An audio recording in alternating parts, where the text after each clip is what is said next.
Bonjour à tous. On va pouvoir reprendre après ce bon repas un peu des ateliers, un peu de travail. Je voudrais tout d'abord remercier les organisateurs ATHS qui font confiance depuis toujours et qui ont toujours permis de faire un atelier prison. C'est intéressant. C'est la première année où il y en a eu hier aussi, un atelier prison. Il y en a aujourd'hui, il y en aura encore demain. Donc c'est super d'avoir une bonne partie sur la prison maintenant. Je suis fier de présenter aujourd'hui cet atelier en compagnie de Marie Awunto Chaspoul, que je vais laisser se présenter et après je reprendrai la parole. Marie, tu te présentes, s'il te plaît. Je vais d'abord remercier moi aussi. Je suis très contente d'être parmi vous et je pense que c'est très utile. En fait, je suis depuis un an maintenant conseillère nationale pour la santé des personnes sous main de justice. Donc, je travaille pour le ministère de la Justice. Oui, ça fait un peu d'écho, mais bon. Là, vous m'entendez mieux?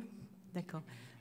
Je travaille depuis un an pour le ministère de la Justice et il se trouve qu'en France, une part non négligeable des personnes qui sont en détention le sont pour des problèmes liés à leur consommation et il y existe en détention une consommation qui est elle aussi non négligeable. Il y a quelques années, l'étude de l'OFDT sur les dosages urinaires avait montré effectivement que la consommation était importante en détention.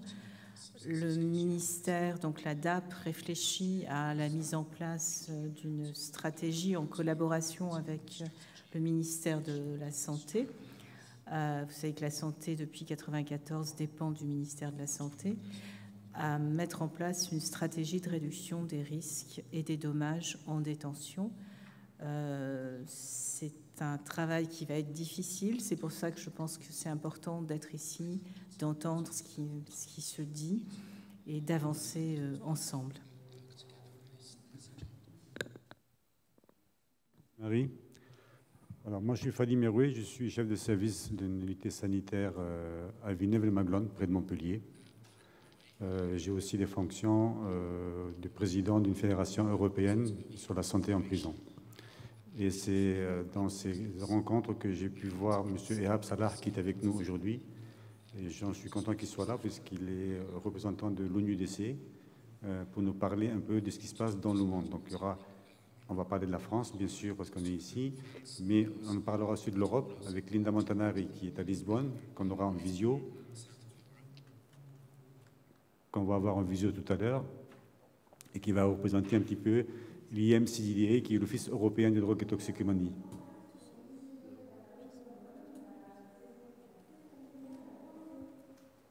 Merci.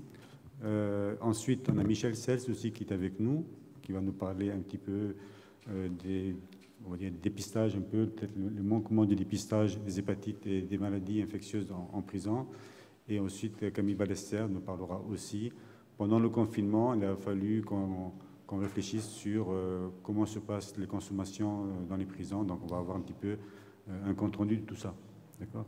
Donc, les orateurs auront 15 minutes d'intervention pour pouvoir laisser le temps aux questions. Et j'espère que vous aurez des questions parce qu'on est là aussi pour ça. Donc, sans plus tarder, je vais donner la parole à Ehab Salah, à côté de moi, qui va nous parler un petit peu des préventions, traitements et prise en charge des VIH, hépatite C, des autres maladies infectieuses dans les prisons et autres lieux de privée de liberté dans le monde, bien sûr. Mais Ehab, it's for you. Thank you very much. Merci beaucoup, Fadi. Je vais vous parler en anglais, donc si vous en avez besoin, merci de prendre vos casques. Merci de m'avoir invité aujourd'hui. C'est un grand honneur pour moi d'être parmi vous à cet événement si important. Je m'appelle Ehab et je travaille pour l'Office des Nations Unies sur la drogue et le crime. Et notre siège social se trouve à Vienne, en Autriche. Ce que je fais, je suis coordinateur pour des travaux sur la prévention de la VIH et VCH dans des prisons et d'autres endroits clos. Donc, dans ces prochaines 15 minutes, je vais essayer de vous montrer où on en est aujourd'hui avec les dernières données, la situation actuelle, ainsi que les nouveautés dans ce domaine et ce qu'il faut faire pour atteindre nos objectifs. Je vais utiliser quelques slides. Si à la fin de ma présentation, si vous avez des questions, je serai ravi d'échanger avec vous. Merci beaucoup. On y va. Lorsqu'on parle de prison, on sait qu'il y a une prévalence de maladies infectieuses dans les prisons par rapport à la communauté. C'est à cause de beaucoup de raisons que vous connaissez déjà. Mais on essaie ensuite d'éclairer un peu la situation et on parle de la vulnérabilité des personnes qui vivent et travaillent dans des endroits, dans un environnement carcéral, l'hépatite C, les virus, les maladies sexuelles et certainement le COVID-19. Nous ne pouvons pas parler de maladies infectieuses dans les prisons aujourd'hui sans parler du COVID-19. Et bien entendu, le facteur principal qui contribue à cette haute prévalence, c'est le taux d'occupation élevé qui dépasse souvent les 100%. Et c'est un des problèmes majeurs que le monde souffre. La plupart des pays du monde entier ont un taux d'occupation des prisons qui dépasse 100%. En plus, certains pays ont des taux d'occupation qui dépassent 400%. Et c'est un chiffre alarmant. Si vous réfléchissez au COVID-19 et vous réfléchissez à la distanciation sociale comme une des mesures préventatives principales, réfléchissez à ce taux d'occupation dans les prisons. Et là, dans beaucoup de cas, dans la distanciation sociale dans beaucoup de prisons n'est simplement pas une option. C'est pour ça qu'il y a eu énormément de cas de COVID-19 qui a commencé dans les environnements carcéraux. Donc, c'est un des facteurs principaux qui contribue à la transmission des maladies transmises par le sang, ainsi que celles transmises par les gouttelettes comme le COVID-19. Deuxièmement, il y a une surreprésentation des populations clés et ça contribue aussi à la prévalence du VIH dans les prisons. La plupart de ces populations dans le monde entier, les hommes qui ont des rapports sexuels entre eux, ils sont criminalisés par la loi. Donc, c'est pour cette raison qu'ils sont surreprésentés en prison par rapport aux autres communautés. Avec cette surpopulation et cette surreprésentation des populations clés dans beaucoup de pays, il existe aussi un système de santé dans les prisons qui est plus faible qu'au niveau de la communauté entière. Le profil de santé des personnes incarcérées est plus faible que la population générale. Souvent parce qu'ils viennent de communautés marginalisées ou dépourvues de moyens. Et avec eux, on a plus besoin d'atteindre nos cibles. La santé, le niveau de santé est plus faible dans les prisons à cause du manque de ressources. La santé n'est pas une priorité, la sécurité vient avant tout et le budget alloué aux services de santé dans les prisons n'est pas ce que ça devrait être. Et la vie et les conditions de vie et de travail dans les prisons, ma présentation est assez générale. Il existe encore beaucoup de pays où les conditions de vie, la nutrition, la ventilation, les conditions de sommeil viennent d'une autre époque. Et on a négligé les prisons. C'est pour cette raison que vous allez voir que, par exemple, la ventilation est mauvaise. C'est dans les cellules surpeuplées. Et c'est pour ça qu'on parle de la prévalence de virus transmis par des gouttelettes ou par l'air. Dans certains pays aussi, la santé de la prison est séparée du système de santé général. Il n'y a aucun lien entre les deux. Il n'y a pas de lien clair entre la santé publique et la santé des prisons. Et ici, encore une fois, je me rappelle très bien avec le COVID-19, au début de la pandémie, au début de l'an dernier, nous avons reçu des demandes d'aide parce que tous les pays avaient commencé ce que nous avons appelé le plan de préparation au COVID. Et là, on voit le lien entre la communauté et la santé publique. Et vous êtes certainement, connaissez certainement la stigmatisation qui est très élevée dans des personnes incarcérées. L'auto-stigmatisation, stigmatisation en ce qui concerne la santé, est beaucoup plus élevée parmi les populations incarcérées. Et j'utilise toujours cet exemple lorsqu'on réfléchit à une femme qui utilise des drogues, qui vit avec la VIH et qui est dans un milieu incarcéré ou qui vient de sortir de prison. Ce sont plusieurs couches de stigmatisation qui, bien entendu, cette personne va réfléchir 2 fois avant d'accéder aux services de santé. Ils peuvent, et c'est pour cela que ces personnes souffrent de la discrimination. Il y a de la violence aussi dans les prisons. Ils sont assujettis à de la violence physique ou sexuelle et cela contribue également aussi à un taux de prévalence plus élevé des maladies infectieuses. En résumé, c'est pour ces raisons qu'il y a ces problèmes dans les prisons. Maintenant, parlons des faits, des chiffres. Ici, j'ai récolté des données à partir d'endroits différents sur les milieux carcérales. Il existe une revue systématique publiée dans le Lancet, faite en 2016, sur le VIH dans des prisons et aussi nous avons un programme sur le sida. Nous avons le plan de surveillance global avec un mélange de données de plusieurs sources qui montre que la prévalence de VIH dans les milieux incarcérales est 4,3%. Cela signifie que en prison, les personnes sont 6% plus probables qu'ils vivent avec le VIH que dans un milieu dit classique.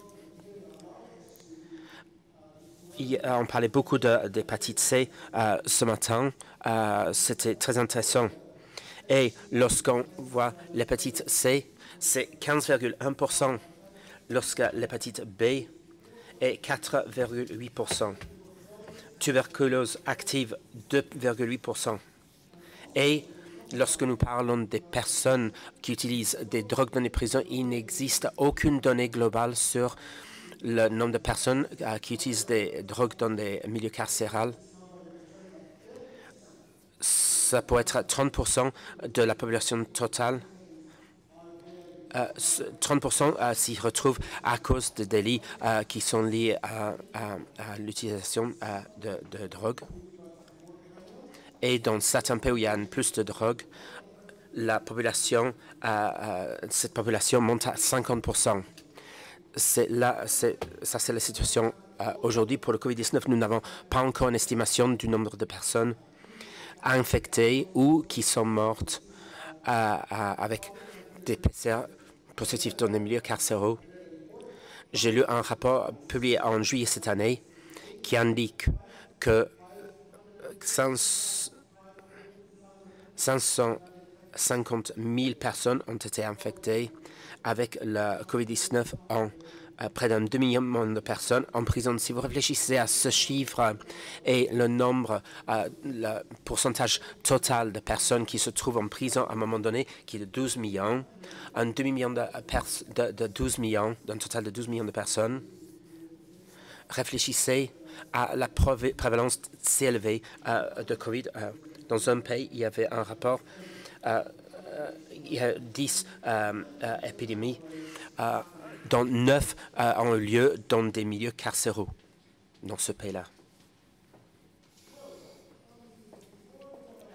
Avant de parler d'autre chose, je voudrais parler des standards internationaux qui existent aujourd'hui. Tous D'abord, il y a les objectifs de développement durable, SDG 3, 5 et 3.3 qui parlent de mettre fin à la pandémie du sida avant 2030. Donc, les leaders mondiaux avant 2030, c'est un engagement qui vient des objectifs de développement durable. Les règles de Nelson Mandela, je vais vous en parler, certainement vous connaissez déjà. Et UNGAS, le document UNGAS sur la drogue. C'est une séance spéciale sur la drogue et un document a été adopté par l'Assemblée générale en 2016 et qui promeut des alternatives pour des personnes qui utilisent de la drogue et qui ont des délits mineurs. Donc, l'un des documents parle des alternatives à l'emprisonnement. Je parle de l'Assemblée nationale générale de UNGAS parce que ce sont les dirigeants mondiaux qui se sont rassemblés pour parler de ces recommandations qui ont trait à la santé.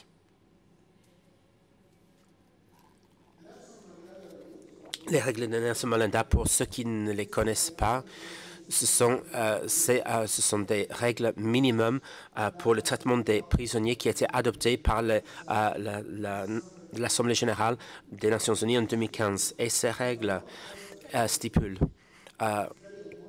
concernent énormément la santé. Il est très important que les dirigeants mondiaux se soient mis d'accord que les mêmes standards de santé doivent s'appliquer dans les prisons que dans la population générale. Et les services de santé en prison doivent faire partie de la santé publique générale avec des soins gratuits, sans discrimination, basés sur le contexte juridique. Cela veut dire que les personnes incarcérées doivent disposer d'exactement les mêmes services que les autres dans la communauté. La santé doit être séparée de la justice. C'est très clair. Mais aujourd'hui encore, il reste beaucoup de chemin à parcourir pour nous assurer que cette réalité ne se produise pas. Il y a aussi les règles Bangkok de l'Assemblée générale, des mesures non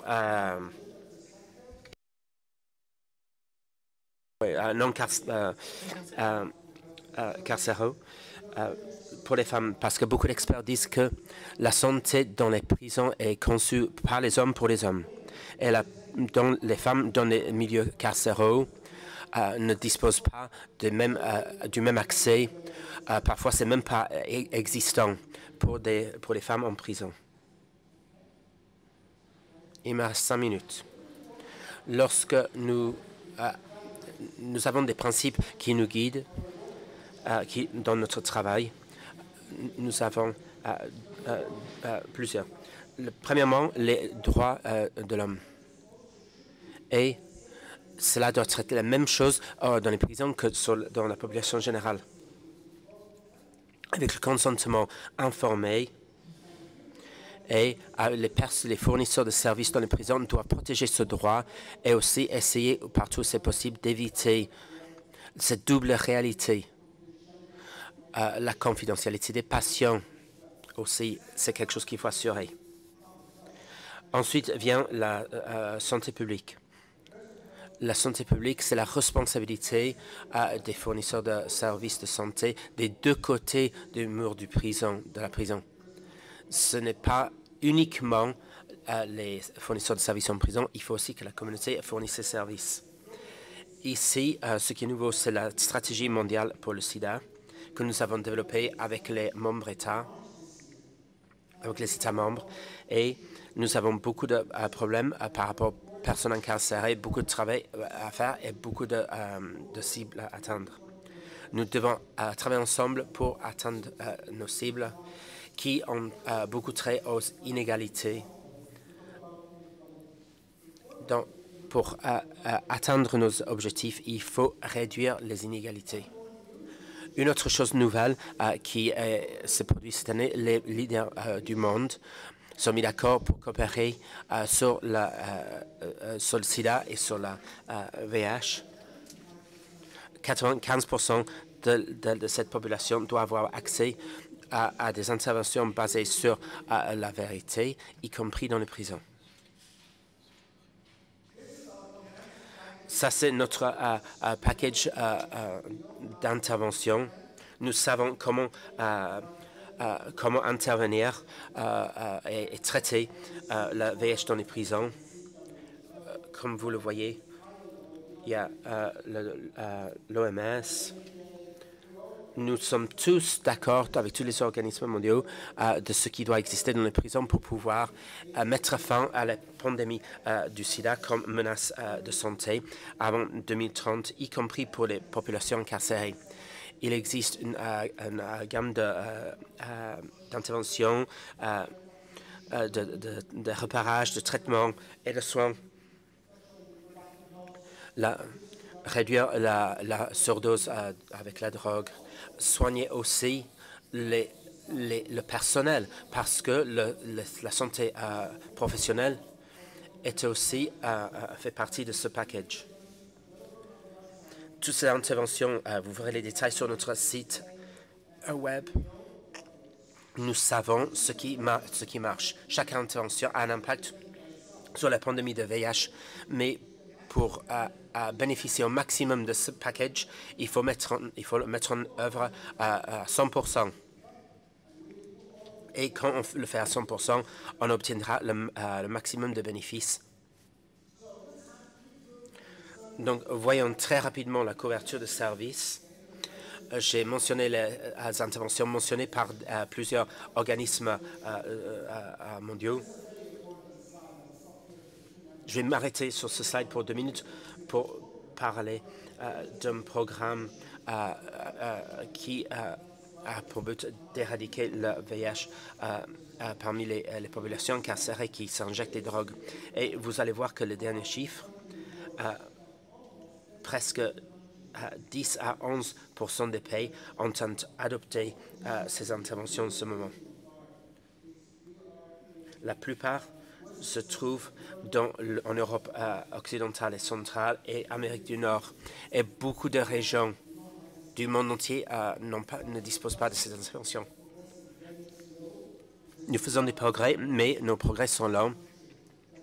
Le pays le plus récent qui a adopté ces mesures, c'est le Canada depuis 2 ou 3 ans. Le chiffre est encore très, très bas sur cette intervention très importante. Pour la thérapie de substitution du sida, pour l'utilisation d'opioïdes dans les prisons, le chiffre est très, très bas par rapport à la communauté. Nous savons que dans les prisons, les personnes doivent avoir accès aux mêmes services que ceux qui habitent dans la communauté. Mais on sait que la réalité est différente. 56% donnent un substitut avec des opioïdes. Même les services comme le repérage ne se fait pas dans tous les pays. C'est pour ça qu'avec toutes les parties prenantes, il faut améliorer l'accès aux interventions basées sur la science pour la VIH dans les prisons. Je crois que j'ai couvert la plupart des thèmes par rapport au COVID-19. Et encore une fois, nous avons beaucoup de publications, d'outils, de documents qui guident. Donc, regardez le site web et vous allez trouver énormément d'informations. Et vous pouvez aussi me demander si vous avez besoin de clarification. Et aussi sur Twitter, vous pouvez nous suivre parce qu'on met parfois des preuves, des données sur les milieux carcéraux sur Twitter. Merci encore une fois de m'avoir invité aujourd'hui. Je vous souhaite une conférence réussie.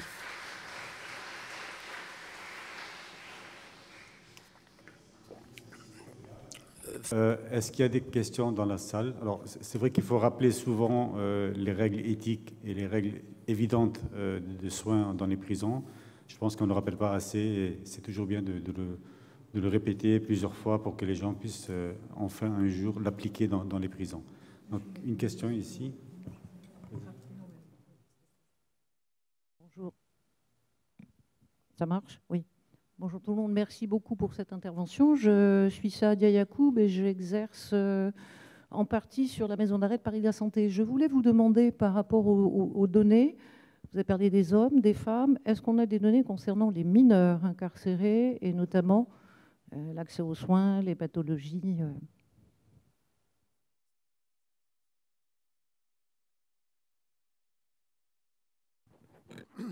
Thank you very much. Merci. Un des problèmes majeurs aujourd'hui, c'est la génération collecte et de données par rapport aux maladies infectieuses dans le milieu carcéral. On fait tout ce qu'on peut, mais jusqu'ici, aujourd'hui, il n'existe aucune preuve claire ou de données claires au niveau global sur la VIH ou l'hépatite dans le milieu carcéral pour les jeunes. Là, ici, je parle des jeunes. Mais si nous pouvons communiquer, on pourrait essayer de... je pourrais vous donner certaines données spécifiques à des pays pour ces jeunes en prison. Je promets, je le ferai si vous me donnez votre email. Ce serait volontiers que je partage avec vous des données spécifiques, mais on n'a pas de chiffres au niveau du monde entier. Je voulais savoir si tu ne pensais pas que le passage des objectifs pour le développement qu'on avait mis en place, que les nations avaient mis en place à la fin des années 90, on avait des objectifs pour le développement qui concernaient essentiellement les pays du Sud. Le passage aux objectifs du développement durable, finalement, on se rend compte que, on l'a bien vu avec la pandémie de Covid, j'ai vu que la dernière slide n'était pas passée, les pays du Sud, finalement, n'ont pas eu le même élan qu'il y a eu avec, par exemple, l'épidémie de VIH, où on a pu créer le Fonds mondial, où on a pu rendre accessibles, finalement, les antirétroviraux pour une grande partie des pays du Sud, ce qui n'est absolument pas le cas avec les ODD et avec les vaccins contre la Covid.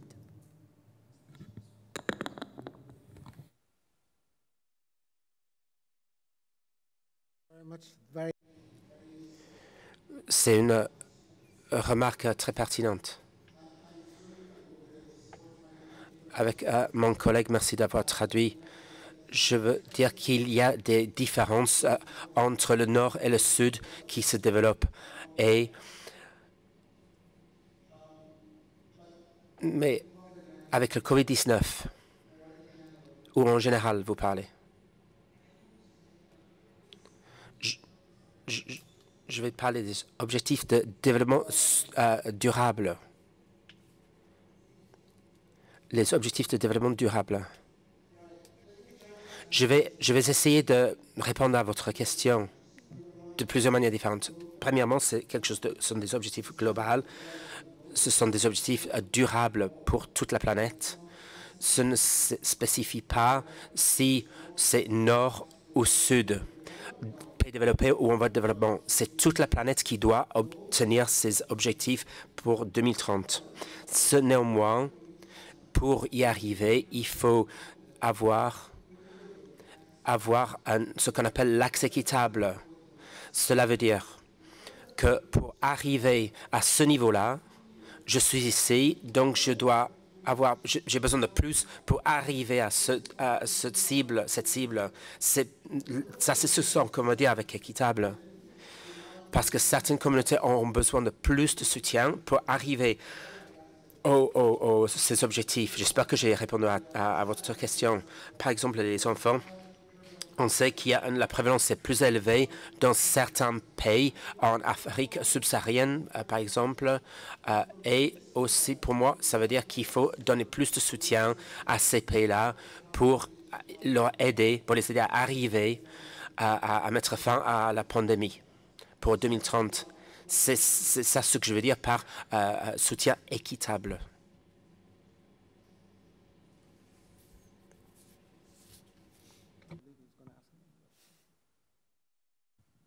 Thank you for your presentation. In my work with WHO and EMCDDA, I learned about the frustrations on making recommendations on a European level and then being recommendations and not having much leverage, forcing countries to put them into action. It's very difficult. Many of these C'est très difficile. Beaucoup de ces conditions et recommandations, je suis curieux de savoir quelle stratégie existe et quels résultats vous avez obtenus en obligeant ou encourageant les prisons à les mettre en œuvre et quels résultats vous avez eu avec la mise en place de ces stratégies. Vous avez parlé de ces guides, de ces lignes directrices, les règlements de l'acte, etc., qui sont recommandés pour que les prisons les mettent en œuvre. Quelle réussite est-ce qu'il y a eu dans la mise en place et quelle stratégie existe pour y arriver? Merci de votre question. Là, on fait poser beaucoup de questions. Est-ce qu'on parle de COVID en général ou de la VIH? Si on parle du COVID, par exemple, je suis désolé, la personne qui parle n'a pas le micro. Le micro, s'il vous plaît.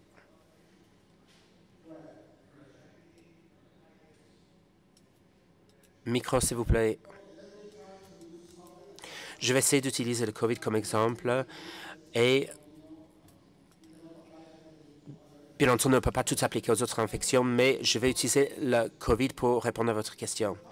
Pour le COVID, il existe une stratégie très claire à l'OMS, surtout nos collègues à Copenhague, sur le programme sur les prisons. Nous avons commencé à répondre aux questions au pays avec des stratégies. La première chose que nous avons fait, nous avons élaboré des lignes. On a reçu des lignes directrices. Nous sommes arrivés avec des papiers professionnels pour essayer de traduire ces recommandations dans des lignes directrices pour les pays. Il faut réduire la surpopulation et là, il y a tellement de stratégies qui existent, y compris les alternatives à l'incarcération. Nous espérons, nous disposons déjà d'alternatives, mais il n'y a pas eu de suite donnée. C'est pour ça que nous disons que la COVID-19 a exposé nos situations par rapport à la surpopulation dans les prisons et elle appelle pour d'autres alternatives. Donc, nous appelons certains pays à proposer d'autres alternatives. D'autres pays ont décidé d'une libération anticipée pour des personnes spécifiques emprisonnées. Et certains pays ont aussi fait quelque chose. Et là, je pense que c'est une bonne pratique. Ils ont mis plusieurs sentences en attente pour certaines populations parce que lorsque nous parlons de maladies infectieuses, surtout le COVID, je ne suis pas sûr sur la dynamique de la population et si on bouge les personnes d'un endroit à un autre, ça augmente la vulnérabilité et les possibilités d'infection. Donc, le mieux, c'est de les garder où ils sont et de réduire ainsi la vulnérabilité et aussi de suspendre certaines sentences pour certains groupes de personnes. C'est aussi une bonne pratique. C'est l'une des stratégies possibles. Ensuite, nous avons fait des formations de février 2020 à la fin de l'année. Tous les jours, nous avons des formations, une douzaine de formations pour le personnel carcéral pour expliquer comment mettre en œuvre toutes ces mesures préventives. Et dans certains pays en voie de développement, on a donné du matériel et pour leur fournir toutes ces choses, nous avons commencé la procédure d'achat immédiatement. Une bonne pratique et dans certains pays, les prisonniers eux-mêmes ont commencé à fabriquer eux-mêmes dans leurs ateliers professionnels. Ils ont commencé à fabriquer des masques et du gel hydroalcoolique pour utiliser entre eux et aussi avec le personnel et même dans la communauté plus élargie. Donc, pour répondre à votre question, il ne faut pas attendre la prochaine pandémie. Il faut traiter les désastres au niveau santé. La pandémie, c'est pas bien passé, mais ce n'est pas la dernière pandémie, il y en aura d'autres. Il faut pas recommencer à partir de zéro à chaque fois. Il faut avoir une stratégie claire pour des désastres naturels et comment faire face. Merci. Merci beaucoup pour cette communication internationale. On va donner la parole maintenant. Alors, attendez, comment on fait Linda, qui n'est pas avec nous ici, mais qui est en visio et qui nous a envoyé sa présentation. Donc, on va suivre la présentation de Linda. Linda Montanari, qui est donc à l'IMCDDA à Lisbonne, qui s'occupe notamment de tout ce qui est drogue et de la sous-section prison. Donc, elle va nous présenter un peu les chiffres des drogues en prison en Europe. Et elle pourra répondre aux questions directement ensuite à la salle. Alors, on va commencer. Je suis contente de pouvoir présenter les dernières données disponibles sur prison et drogue en Europe. Ces données ont été publiées dans un rapport lancé le 26 juin par l'Observatoire européen des drogues et toxicomanie. Je voudrais remercier les organisateurs de ce congrès, en particulier Dr Fadi Merouet. Le rapport est structuré en 8 chapitres, un chapitre introductif, 2 chapitres sur l'épidémiologie des drogues en prison, 2 chapitres sur la disponibilité d'intervention pour personnes avec problèmes de drogue en prison, un chapitre qui décrit les preuves scientifiques sur l'efficacité des interventions en prison, un chapitre sur les marchés de drogue dans la prison et enfin un chapitre conclusif qui présente les implications pour la politique et pour les interventions et aussi les défis pour le futur. Basé sur les dernières données 2019 du Conseil de l'Europe, il y avait en Europe, dans les 30 pays concernés par cette étude, 856 000 personnes qui étaient en prison. Ça correspond à une proportion de 142 pour 100 000 habitants, qui est plus bas que les 386 en Russie et les 450 aux États-Unis. Mais comme vous pouvez voir dans les maps à votre droite, il y avait une grande différence entre les pays, avec les pays du nord-est de l'Europe avec un taux plus élevé de personnes en prison et les pays scandinaves avec les taux plus bas de personnes qui sont emprisonnées. Et quelle est la relation entre drogue et prison? Quand on regarde à l'interconnexion, c'est important de considérer au moins 3 groupes de personnes. Un premier groupe de personnes qui sont en prison pour des crimes directement liés à l'utilisation, trafic de drogue. En Europe, selon les dernières années, sont 17% les personnes qui sont concernées. Un deuxième groupe de personnes en jaune, qui sont les personnes qui sont en prison pour des crimes qui sont liés indirectement à l'utilisation de drogue. Et un tertiaire groupe de personnes qui sont en prison pour des crimes qui n'ont rien à voir avec la drogue, mais qui ont des problèmes les relationnés avec la drogue. Selon notre données disponibles sur la prévalence d'usage avant l'emprisonnement dans la vie dans les populations qui est en prison, vous pouvez voir qu'il y a des taux assez élevés de prévalence pour tous les 4 drogues considérées, en particulier pour l'héroïne, où dans la population générale, il y a des valeurs qui sont à environ 1%, et dans ces cas-là, on arrive même à 30%. Mais comme vous pouvez voir, il y a de grandes différences entre les pays, et ces différences, ces variations sont liées d'une partie à une différence des prévalences de consommation dans la population générale et problématique, mais aussi à des différences dans la législation liée aux drogues, l'organisation des prisons et aussi des différences méthodologiques. Ça, c'est une des raisons pour laquelle l'Observatoire a commencé un travail d'harmonisation et a publié un questionnaire qui est disponible pour qui veut faire des recherches. Dans ces analyses, on a comparé la prévalence des drogues dans les personnes qui sont en prison avec les personnes de la population générale.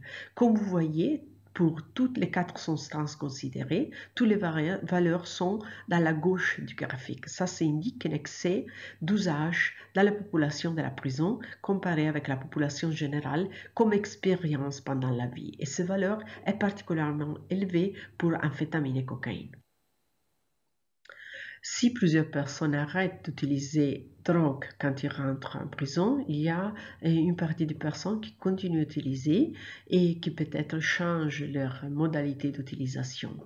Les données disponibles sont reportées par 11 pays qui rapportent l'utilisation dans la prison avec des valeurs de prévalence qui peuvent arriver jusqu'à 30% pour l'héroïne, 20% pour la cocaïne.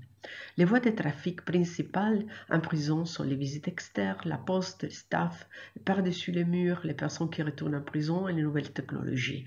Avec la pandémie, il semble que cette rue a été un peu perturbée, mais ce changement semble être reverti maintenant. Un phénomène important à considérer, à partir de 2012-2013, c'est l'utilisation de nouvelles substances psychoactives en prison, qui a été reportée jusqu'à 2018 dans 22 pays avec des prévalences et des variations entre les pays.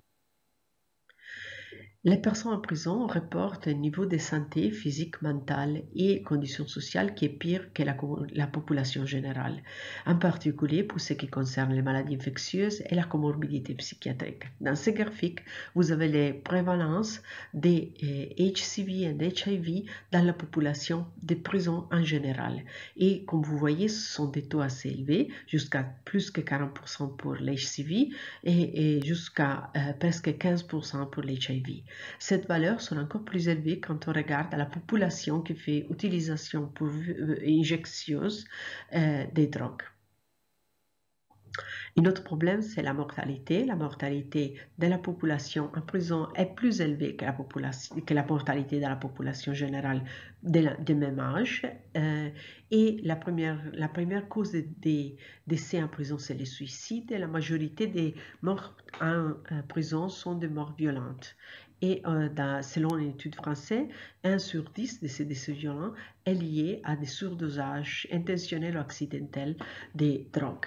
Un autre problème important, c'est la mortalité après la sortie de prison. On sait de plusieurs recherches qu'il y a un risque de mortalité pour surdosage dans les premières semaines de sortie de prison très élevé. Les femmes sont particulièrement vulnérables.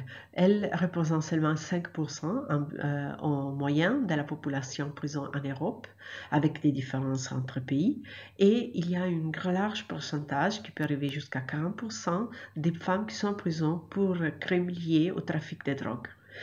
Ces femmes ont en général un niveau d'usage très élevé et un profil de différents points de vue qui est vulnérable. À la sortie de prison, sont encore plus vulnérables parce que leur réinsertion, c'est plus difficile à cause des stigmas, à cause des poids qu'ils ont sur les soins de la famille et des enfants et la difficulté de réinsérer, de retrouver un travail et une position sociale quand elles sortent.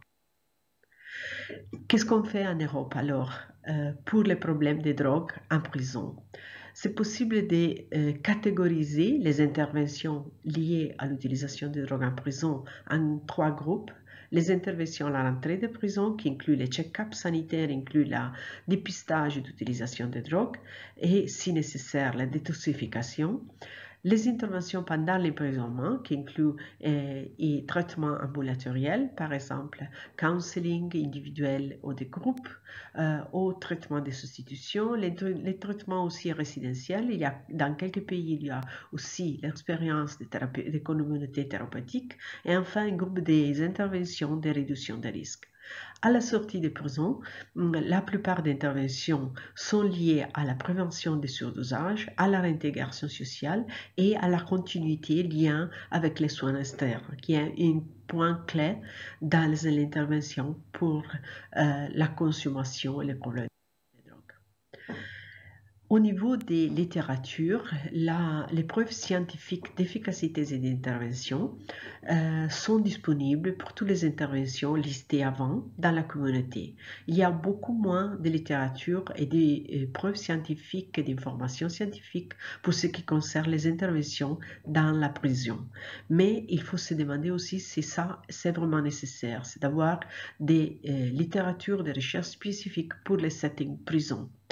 Ce qu'on a vu et qui est décrit dans le chapitre 6 des rapports, c'est que les interventions pour lesquelles on a des preuves scientifiques d'efficacité dans la prison sur les traitements de substitution et la continuation dans la prison et dans la communauté, les testing pour les infectious diseases, la promotion de santé, et il y a beaucoup moins de preuves pour autres interventions, qui ne signifie pas que les interventions ne sont pas efficaces, mais qu'il y a un manque d'informations. C'est pour ça que les agences de Stockholm et Lisbonne ont travaillé ensemble pour produire un rapport de recommandations de santé publique pour la prévention, contrôle et traitement des maladies infectieuses en prison. Dans ce rapport, il y avait aussi un groupe d'experts et entre les groupes d'experts, quelqu'un aussi de cette conférence.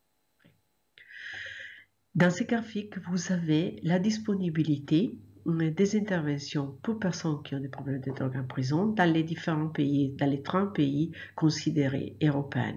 Comme vous pouvez voir, la plupart des pays ont implémenté interventions de testage des maladies infectieuses, information, éducation, formation pour personnes en prison et traitement de substitution, qui maintenant est disponible dans 29 pays sur 30. Seulement en Slovaquie, ce n'est pas disponible. Mais quand on regarde à interventions comme Needle and Syringe Program ou comme Naloxone, cette intervention sont beaucoup moins disponibles. Et c'est important de considérer que cette graphique est basée sur les informations qui sont envoyées par le Point focal national de l'Observatoire et aussi indique la disponibilité officielle de cette intervention et ne donne aucune information sur l'actuelle implémentation ni sur la couverture de cette intervention. Ici, par exemple, l'exemple des traitements de substitution, comme vous pouvez voir, le pourcentage de population carcérale qui est un traitement de substitution dans la majorité des pays est plus bas que 10% et seulement 4 pays répondent un pourcentage supérieur à 10%.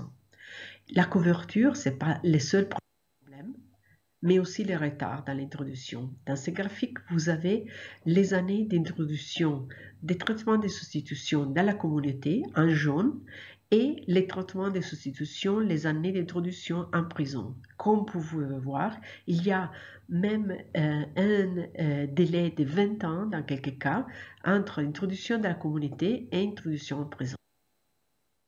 Sur la base de ces données, quelles sont alors les implications politiques pour les interventions?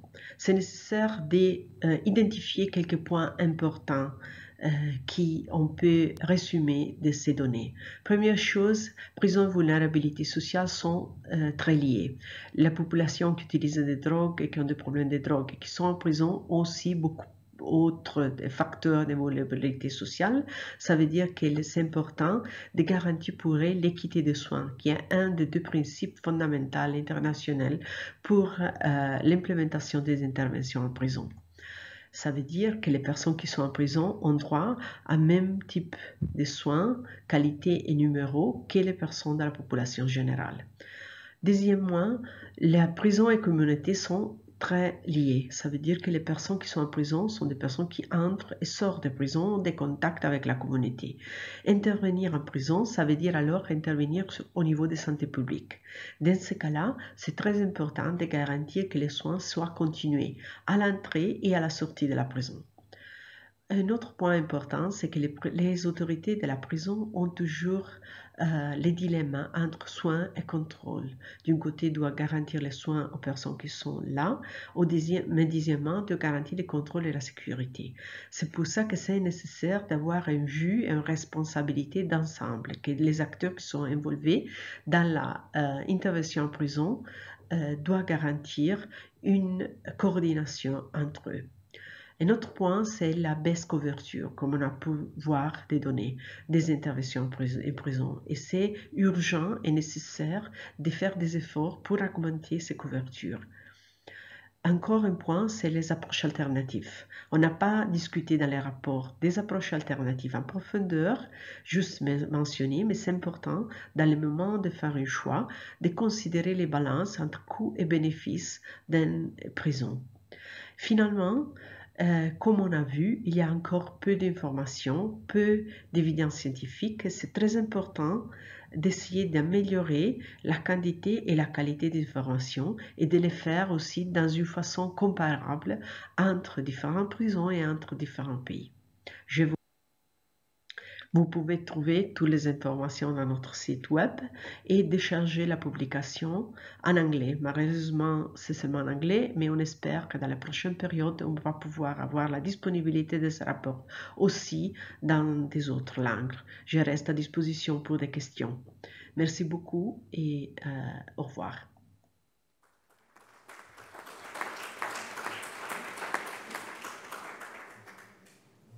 Alors, merci à Linda qui a fait l'effort de parler en français, elle qui d'habitude ne parle qu'en anglais, en italien et un peu en portugais, mais là, elle a fait l'effort de parler en français. Tu nous entends, Linda?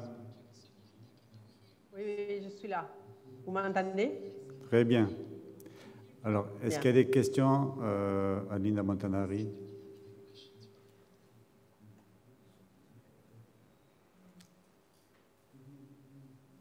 Apparemment, tu as été très clair et très net. Hein. Personne ne veut poser de questions.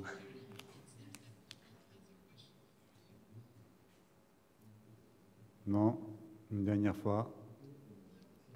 Adjugé, pas de questions. Merci beaucoup, Linda. Et à très bientôt. Merci.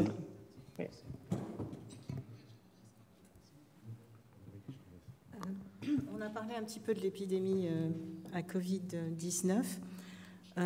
Il faut savoir qu'en France, l'épidémie, enfin, quand l'épidémie a éclaté, un certain nombre de détenus ont été libérés et on était autour de 70 000 personnes en détention avant le début de l'épidémie. En juillet 2020, on était autour de 58 000. Mais là, on est de nouveau autour de 69 000 personnes en détention. Vous voyez, l'écart a vite été rattrapé. En ce qui concerne le taux de vaccination, il y a environ 20 points de décalage entre la vaccination en population générale et la vaccination en détention. Donc ça, c'est des éléments importants à avoir. Et je suis donc très contente de laisser la parole au docteur Camille, je l'appelle toujours Camille, mais c'est Camille Ballester, qui travaille à la prison de Villeneuve-les-Maglones et qui va nous faire un point justement. Merci.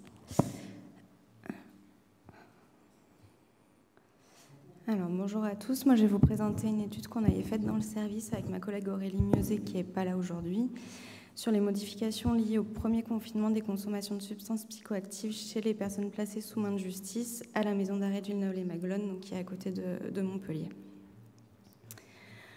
Donc nous, à Villeneuve-les-Maglones, c'est une maison d'arrêt où, par définition, les peines sont courtes, donc de moins de 2 ans, ou alors les détenus sont là en attente d'un transfert pour un établissement pour peine, au centre de détention ou maison centrale. Donc il y a un turnover assez important des détenus dans les maisons d'arrêt. Comme on l'a vu tout à l'heure, la population carcérale est une population précaire où on retrouve des prévalences importantes des consommations de substances psychoactives, plus importantes qu'en population générale. Pour donner quelques exemples, donc pour le tabac, les prévalences sont entre 70 et 90% contre 30% en population générale.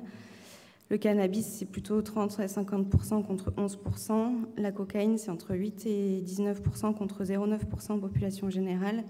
Et les opiacés, pareil, entre 7 et 19% contre 0,9%.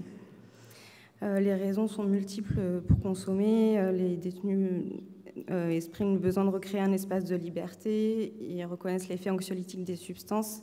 C'est aussi un moyen de passer le temps et un moment de convivialité entre eux. Donc, pendant le premier confinement, donc entre mars et mai 2020, les études ont retrouvé dans la population générale une majoration de l'ennui et d'isolement social, une anxiété assez importante. Et au niveau des consommations de substances, il y avait une diminution de la disponibilité de certaines substances psychoactives. Au niveau carcéral, pendant le premier confinement, la ministre de la Justice avait suspendu tous les parloirs. Et au sein de la maison d'arrêt de Villeneuve-les-Maglones, il y avait aussi une suspension des activités socioculturelles. Il y avait moins de promenades, pardon. Il n'y avait plus qu'une promenade sur 2. Donc nous, on a cherché à évaluer quel a pu être l'impact du confinement sur les consommations en détention. Pour ça, on a réalisé une étude observationnelle transversale sur une journée. En fait, on avait distribué les questionnaires à tous les détenus présents en même temps le 6 mai 2020. Les patients devaient être majeurs, francophones et lettrés. Dans les questionnaires, il y avait un recueil des données sociodémographiques, une évaluation du niveau de stress et de dépression avant et pendant le confinement, une évaluation des consommations de différentes substances psychoactives, le tabac, cannabis, alcool, cocaïne, opiacés et les psychotropes. On demandait une évaluation du suivi par l'unité sanitaire, une évaluation par les patients. Et à la fin, il y avait des questions ouvertes posées aux patients. Donc le 6 mai 2020, à Villeneuve-les-Maglones, il y avait 713 personnes écrouées, dont 12 mineurs. 37 ont refusé le questionnaire, 31 personnes n'étaient pas francophones et 14 étaient illettrées. Donc on a pu en distribuer 619 questionnaires. 450 patients ne nous ont jamais rendu les questionnaires. 2, il y avait des réponses complètement aberrantes. Et un, il nous l'a rendu sans répondre aux questions. Donc on a pu en analyser seulement 166. Alors, pas grand-chose. Donc là, on peut voir la moyenne d'âge des patients qui ont répondu était de 40 ans. Il y avait un tiers des patients qui avaient un niveau d'études CAP, BEP. Désolée, j'y vois rien. Avant le confinement, au niveau des cellules, donc 50% des patients étaient en cellule double, contre 40% après le confinement, et 40% étaient passés en cellule seule. Et on peut voir aussi, on avait demandé si les patients avaient pu sortir de leur cellule pendant le confinement, et en fait, il y en a 21% qui ne sont pas du tout sortis de leur cellule. Au niveau des consommations, 68% des patients fumaient du tabac, 32% du cannabis, 6% consommaient de la cocaïne et plus de 5% consommaient aussi des opiacés. Et au niveau des addictions comportementales qu'on avait aussi demandé, il y avait 17% des patients qui expliquaient en avoir et qui n'en avaient jamais parlé à un professionnel de santé. Donc là, à gauche, c'était l'évaluation du niveau de stress avant et pendant le confinement. Donc on voit qu'il y a eu une augmentation. Et à droite, c'est pour le niveau de dépression. Et pareil, il y a eu une augmentation pendant le confinement des niveaux de dépression exprimés par les patients. Au niveau des modifications de consommation de substances, donc les résultats étaient difficiles à interpréter. Il y avait des grandes déviations standards. Mais en gros, au niveau toutes substances confondues, on n'a pas retrouvé de différence de consommation. Après, les résultats qui sont revenus significatifs, il y avait quand même 40% des patients qui ont augmenté la consommation de cannabis.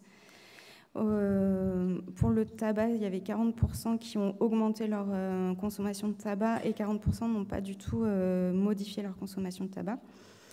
Et de façon significative aussi, il y avait la cocaïne, donc il y a 60% des patients qui ont diminué leur consommation de cocaïne. Là, enfin, donc c'était les questions ouvertes qu'on avait posées aux patients. On leur avait demandé quels facteurs ils pouvaient mettre en avant sur une majoration des consommations.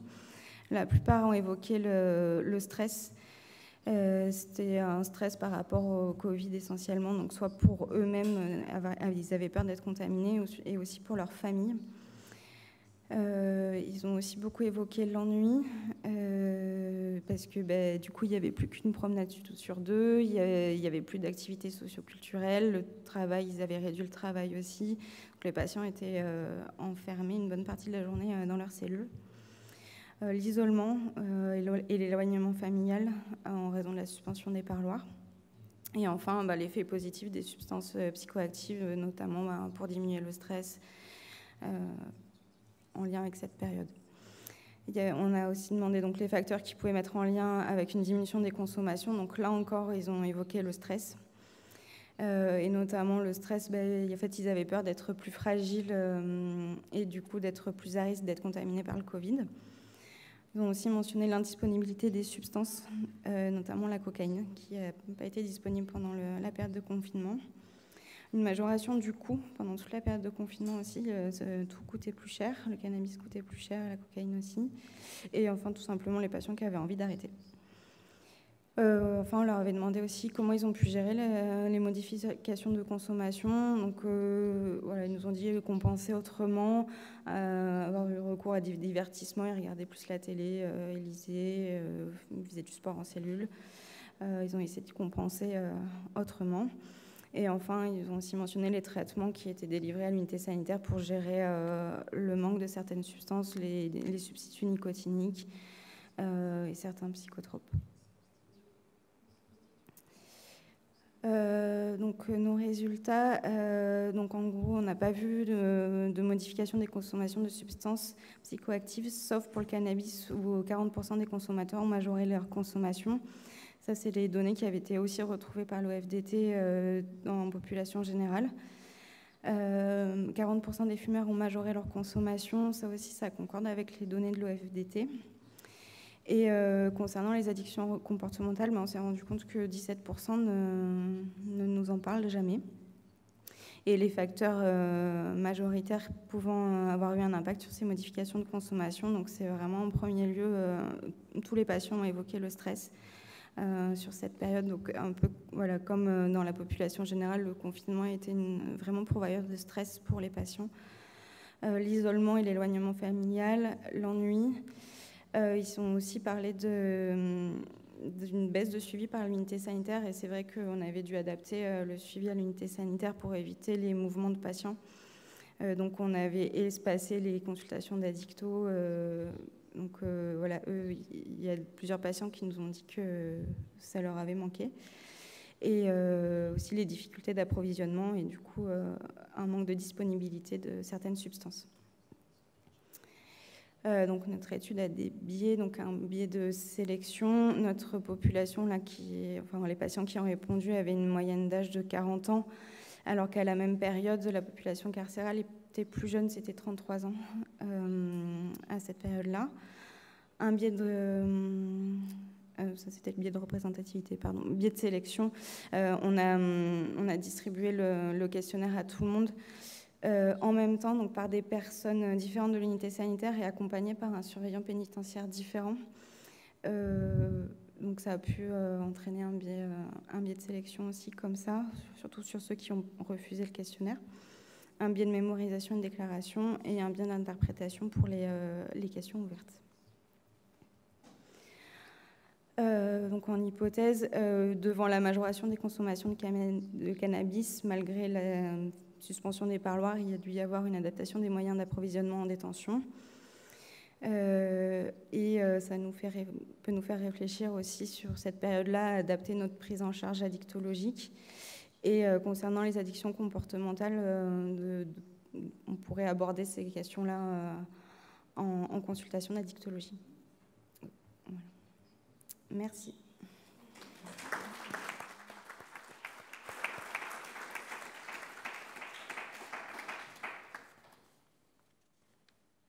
Des questions ?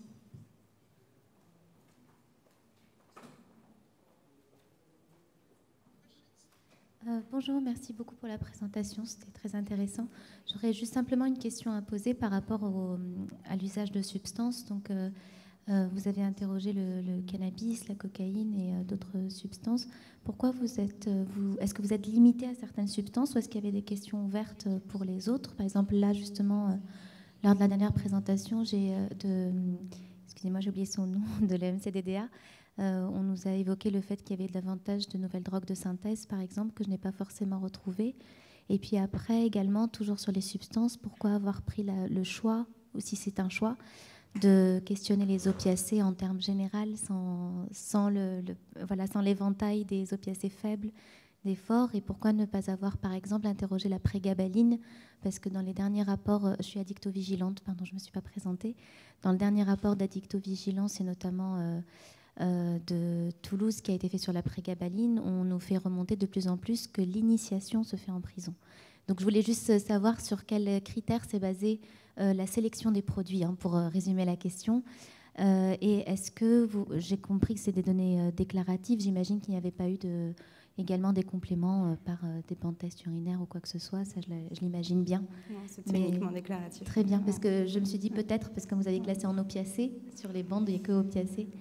Non, voilà. là, c'était uniquement déclaratif. Et effectivement, en fait, on a voulu faire un choix aussi de substances on a décidé de ne pas être trop exhaustif pour permettre une réponse plus massive des patients, sans être effectivement, donc les nouveaux produits de synthèse, on ne les avait pas demandés. Mais ça pourrait être intéressant là, de poser toutes ces questions sur le Lyrica aussi. Je peux rajouter, il y a 2 ans, on avait fait l'enquête avec l'IMCDDA, justement, sur les produits utilisés en prison, et on avait posé la question pour une centaine de patients sur tous les produits. Et là, en effet, la liste que nous avait donnée l'IMCDDA, elle fait 3 pages déjà. Donc, et parfois, quand on posait la question sur des produits, ils me disaient « Mais c'est quoi ça, docteur? C'est nouveau ?»« Ah ben, je ne connais pas, je n'ai pas goûté encore. » Donc, en fait, voilà.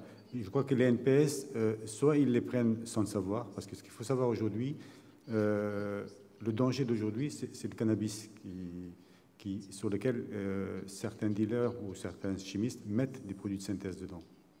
Voilà.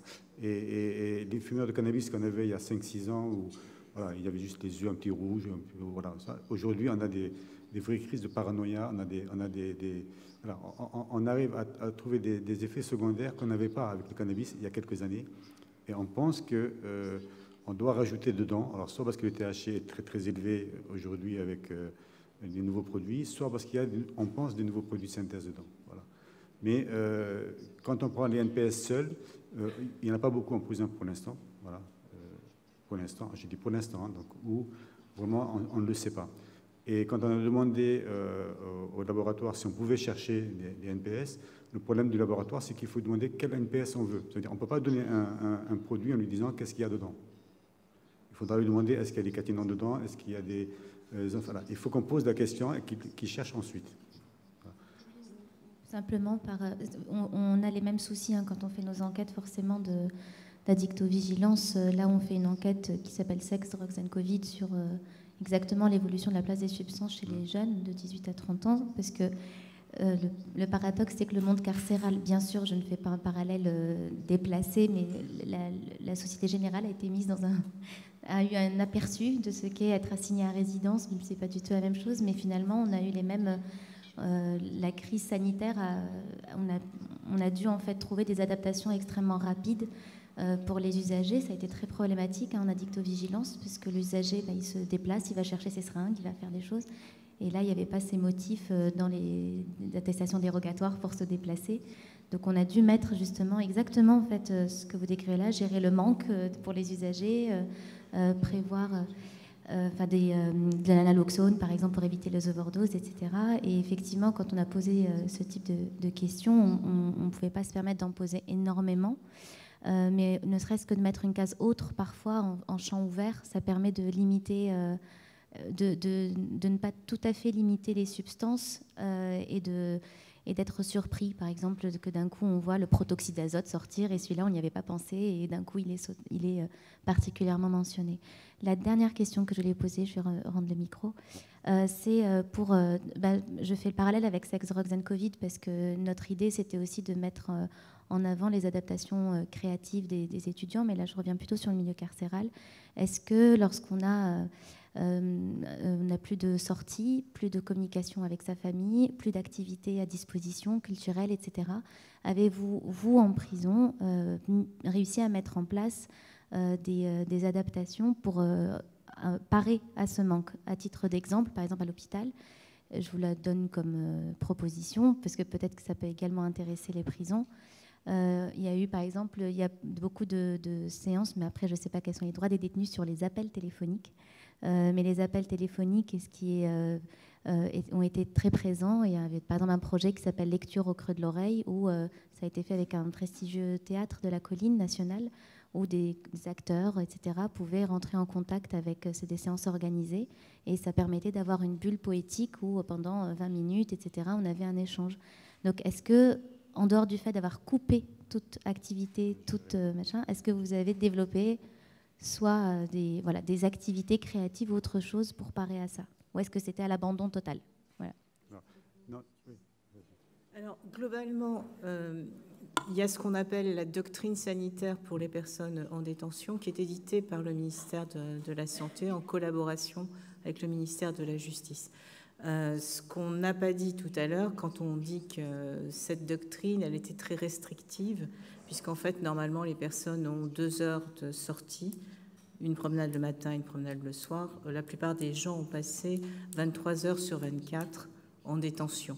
Donc on ne travaillait plus, il n'y avait plus de travail, il n'y avait plus de scolarité, tout à l'heure on a parlé des mineurs, mais la scolarité aussi était interrompue. Seuls les parloirs avocats étaient maintenus et il n'y avait donc aucun contact. Alors à ce moment-là, il a été mis à disposition des détenus, de l'ensemble des détenus, un petit pactole pour le téléphone. Ils ont eu chacun 30 €. Et il y a une campagne de mise, d'installation de la téléphonie en cellule qui a commencé à ce moment-là. Donc les prisons françaises commencent à s'équiper donc de téléphones en détention, avec des numéros limités. Est-ce qu'il y a d'autres questions? Oui. Une dernière, parce que je crois que le temps court.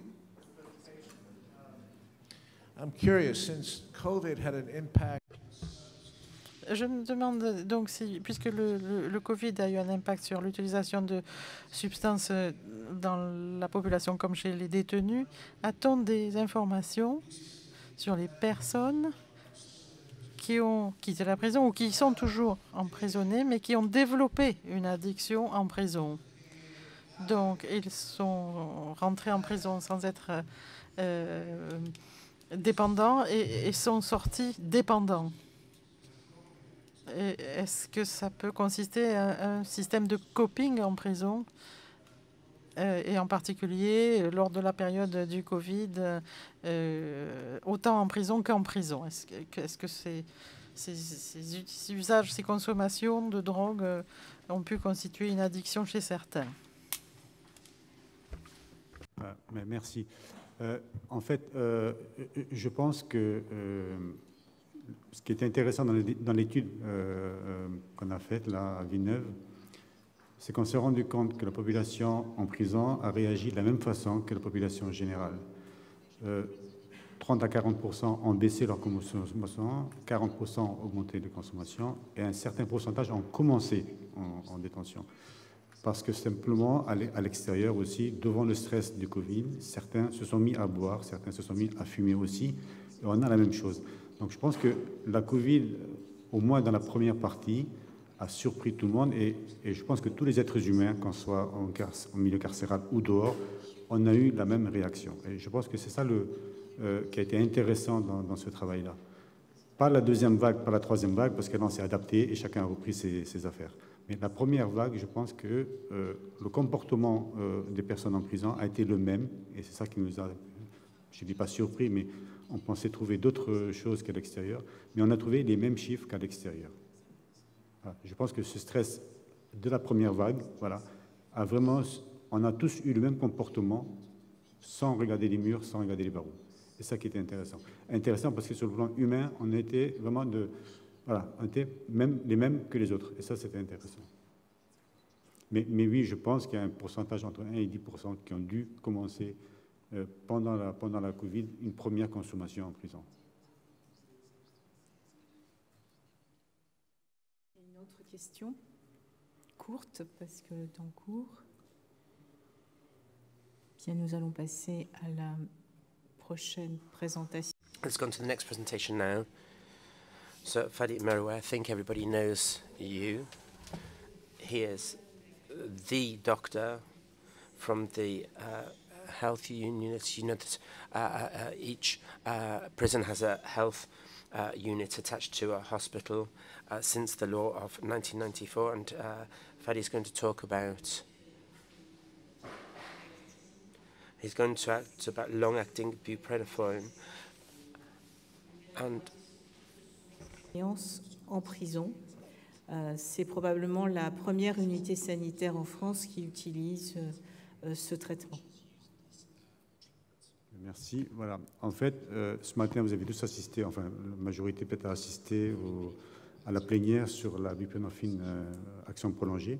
Donc c'est vrai que c'est une première en France maintenant, même si ce traitement existe dans le monde depuis quelques années déjà. C'est juste en France qu'on commence. Et donc on a eu, nous, en France, l'AMM depuis le mois de mai. Donc on a implémenté dans la prison. Et en fait, en utilisant ce médicament, voilà, j'ai découvert autre chose et c'est ce que je vais partager aujourd'hui avec vous. Et la question que je me posais, justement, est-ce que ce médicament ne peut pas rentrer dans les outils de réduction des risques? Je vous expliquerai pourquoi j'utilise ce terme de réduction des risques. Alors, la réduction des risques et des dommages en général désigne en fait un ensemble de stratégies qui vise à limiter les risques et les dommages liés dans un domaine spécifique. Et la RDA n'existe pas que pour la santé. On a l'impression qu'on en parle parce qu'on a des usagers de drogue, mais ça existe dans le BTP quand il faut mettre un casque, quand il faut mettre des chaussures de sécurité, ça existe à l'école, ça existe partout. Donc partout on fait de la réduction des risques, hein. Et donc la santé aussi. La santé avait l'habitude de le faire aussi quand on fait de la cardiologie ou quand on fait de la pneumologie ou quand dans toutes les branches de la médecine, on fait aussi de la réduction des risques, mais pas en addictologie, ce qui est un peu dommage. Et donc aujourd'hui, quand on parle de la réduction des risques pour les substances, on a l'impression que c'est quelque chose de nouveau, alors que ça devrait être automatique pour tout le monde. Parce que cette réduction des risques, si on l'applique, elle n'est pas que pour la personne elle-même, hein, il y a elle-même qu'on soigne, mais aussi toutes les conséquences familiales, toutes les conséquences sociétales et même juridiques qui peuvent entraîner. Donc la réduction des risques, c'est vraiment un domaine que l'addictologie doit appliquer comme tout le monde et comme partout. Alors pourquoi la RDR en prison? La question est posée souvent. Il y en avait qui avaient encore des doutes sur les drogues en prison. Maintenant, je crois que cette analyse, je ne sais pas si vous avez lu ce rapport de l'UFDT, hein, donc, qui nous montre aujourd'hui, on sait aujourd'hui que la drogue existe dans les prisons, que toutes les drogues existent dans les prisons. Donc voilà, c'est les eaux usées. On a analysé les eaux usées des sorties de prison et maintenant, voilà, je veux dire, tous les ministères s'accordent à dire oui, on a de la drogue en prison. Et en plus de la drogue, il y a aussi les pratiques. On a l'impression qu'on fume la cigarette simplement, non, ou du cannabis. Non, on sait que des pratiques existent, puisque de temps en temps, dans les journaux locaux, vous voyez, on vous parle qu'on a fait des fouilles, on a trouvé des seringues, on a trouvé des téléphones.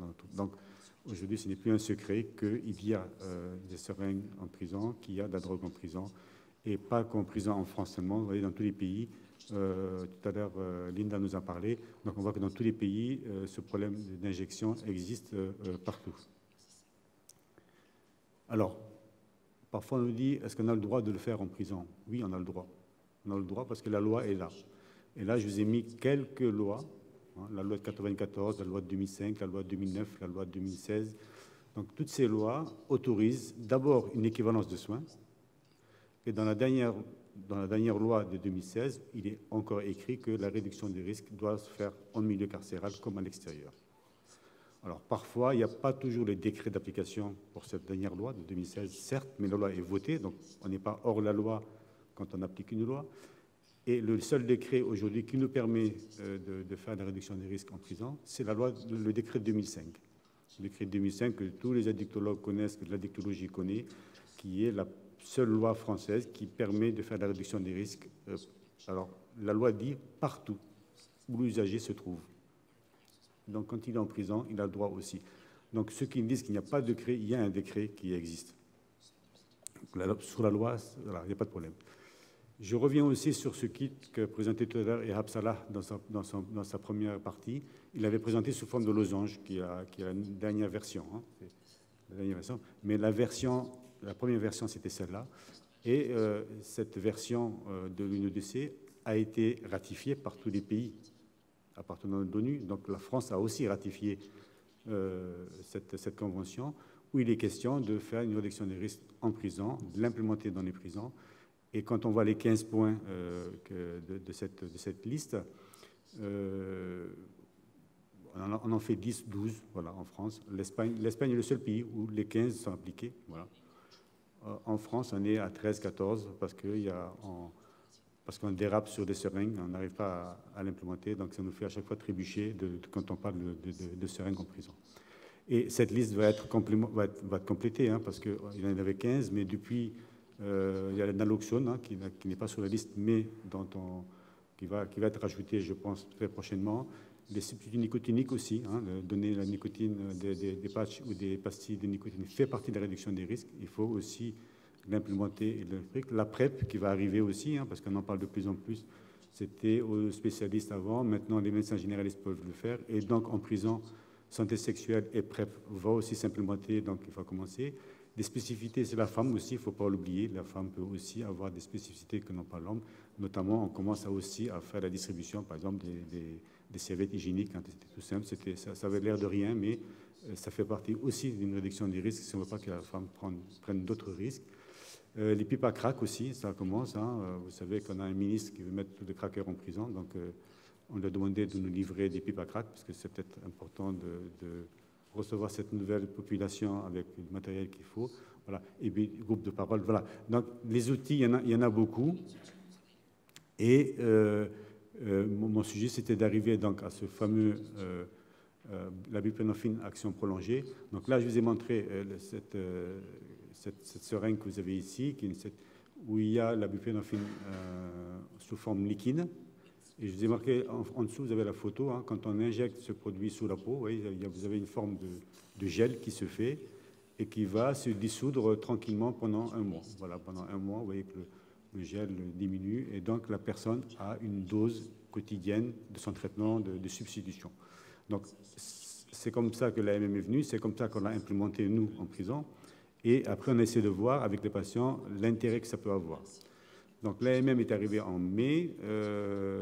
Et ce qui était intéressant pour moi, en dehors de l'intérêt thérapeutique lui-même, hein, qui est important, il ne faut pas oublier, c'est la stabilisation de la dose. Ça, donc, une personne qui est à 8 mg, si vous faites une injection, elle est sûre d'avoir 8 mg, donc ça, on est sûr.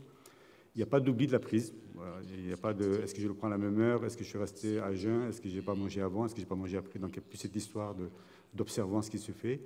Il n'y a plus de stigmatisation. Ça, c'était aussi un des éléments qu'on relève, hein, qu'on relève plusieurs fois. Voilà, on me traite de toxico, ou parfois, dans certaines prisons, c'est tiens, la distribution du sub. Hein, donc, voilà, c'était une stigmatisation qui pouvait se faire. Il n'y a plus de raquette possible aujourd'hui, puisque la personne qui était raquettée jusqu'à maintenant, quand elle revient en cellule, on lui dit alors ton Subutex, il dit maintenant je ne l'ai plus, voilà, parce qu'on me l'injecte, donc il peut plus, on ne peut plus prendre le traitement. Il n'y a plus de mésusage non plus parce que c'est un professionnel de santé qui fait l'injection, donc le médicament ne circule plus, il ne peut pas circuler parmi les patients. Alors pourquoi je parle d'une réduction des risques? Parce que notre intérêt, enfin, là où le bas blesse en prison, c'est la sortie de prison. La sortie de prison, souvent, on n'est pas au courant. Souvent, la personne peut sortir alors qu'on n'a pas eu le temps de la préparer à la sortie. On n'a pas le temps d'avoir un rendez-vous, voilà, parfois. Et même quand on arrive à prendre un rendez-vous pour un patient parce qu'on sait qu'il sort, on n'est pas sûr que ses droits seront ouverts à l'extérieur.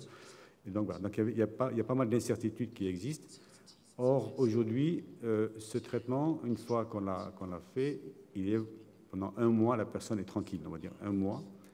Et donc, à la sortie de prison, il n'y a plus cette notion, enfin, il n'y aura plus d'overdose, on va dire. S'il a son injection, l'overdose, il ne pourra plus faire d'overdose aux opiacés. Bien sûr, je parle d'opiacés, pas d'alcool ou d'autres choses. Et surtout, le risque, bon, Linda l'a dit tout à l'heure, c'est la semaine de la sortie, mais surtout les 48 heures. Je vous ai mis ici là, le MyFirst 48 heures, là, c'est un consortium qui a été fait hein, de plusieurs associations qui alertent tout le monde en disant attention en sortie de prison, le risque il est vraiment là. Alors il y a certains pays qui ont implémenté en France aussi, mais surtout en Angleterre ou au Canada, c'est la distribution de naloxone, hein, naloxone take home, qui pouvait sauver des personnes, qui peut sauver des vies, certes. Donc aussi, voilà. Et moi, je pense que si on fait une injection de long-acting avant la sortie de prison, on peut couvrir la personne, au moins la prévenir sur les overdoses, et surtout aussi, pas d'interruption du traitement. Donc ça aussi, c'est le deuxième élément qui, pour moi, est important dans la réduction des risques, puisque qui dit pas d'interruption de traitement, dit pas de rechute, et donc pas de recherche d'autres produits. Voilà. Et ça, c'était mes deux problématiques à la sortie de prison, c'était vraiment l'overdose et la continuité du traitement, et qu'aujourd'hui, ce médicament peut nous donner ces deux éléments.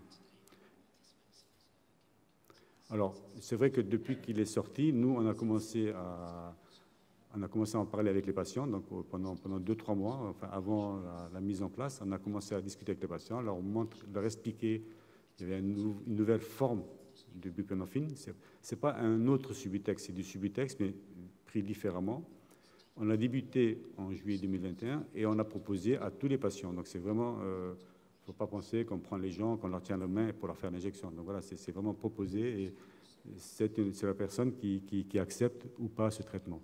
Alors, on a été surpris parce qu'en moins de 3 mois, on va dire, on a eu 20 personnes qui ont accepté, qui ont adhéré au traitement.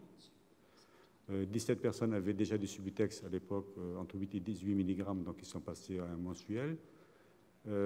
Sur ces 20 personnes, il n'y a eu que 4 ajustements de traitement. Donc, personnes, au bout de 28 jours, m'ont dit c'est très bien ce médicament, mais voilà, je n'étais pas à l'aise. Donc, on a pu augmenter la dose sans problème. 3 personnes étaient sous méthadone, nous ont demandé de passer au Buvidal uniquement parce qu'ils en avaient marre de venir tous les jours chercher la méthadone, parce que la méthadone continue à être donnée au niveau de l'unité sanitaire, ce n'est pas distribué dans les cellules, et donc ils en avaient un peu marre de descendre.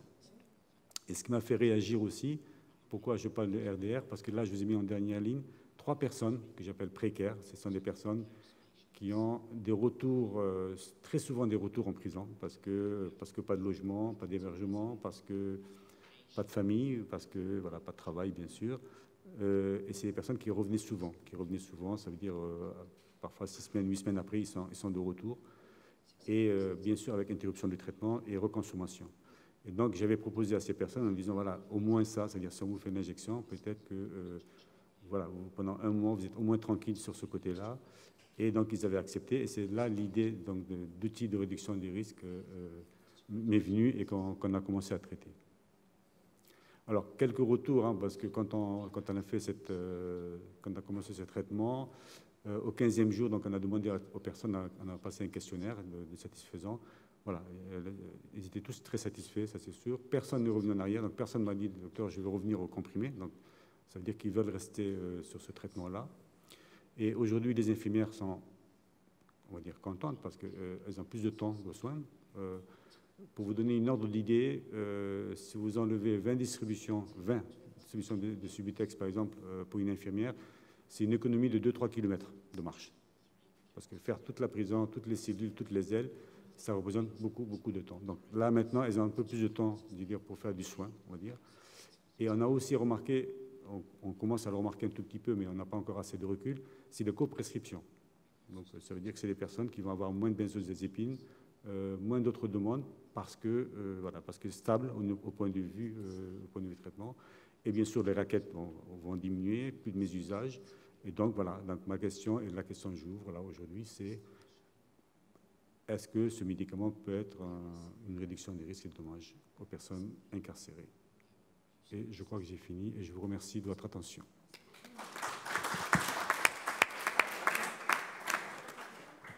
Je crois qu'il y a déjà une main qui s'est levée.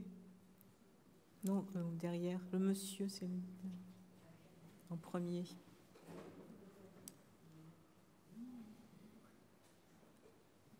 Merci beaucoup. Je suis absolument convaincu par tout ce que vous venez de dire. Cependant, j'ai une question. À l'heure actuelle, qui paye? L'hôpital paye. Voilà. Sur le budget de l'hôpital, on est d'accord. En fait, c'est un médicament à usage professionnel. Donc, dans tous les hôpitaux, ce médicament est disponible. Tout comme par exemple, le traitement antipsychotique, tout comme tous ces traitements qui sont Alors, après, moi, je ne suis pas très... En économie, je ne suis pas très bon, mais au niveau du Comédims, on a pu montrer que dans les 3 ans qui viennent, entre les gains le gain de temps, les moins de mésusages, et une meilleure santé, on va dire, entre guillemets, voilà, on ne sera pas déficitaire, si je peux dire. Merci, non, parce que je ne crois pas qu'il y ait d'agrément collectivité pour l'instant. Et quand on connaît le prix de la buprenorphine sublinguale, c'est absolument dérisoire. Je crois que c'est 300 € pour 6 mois de traitement, quelque chose comme ça.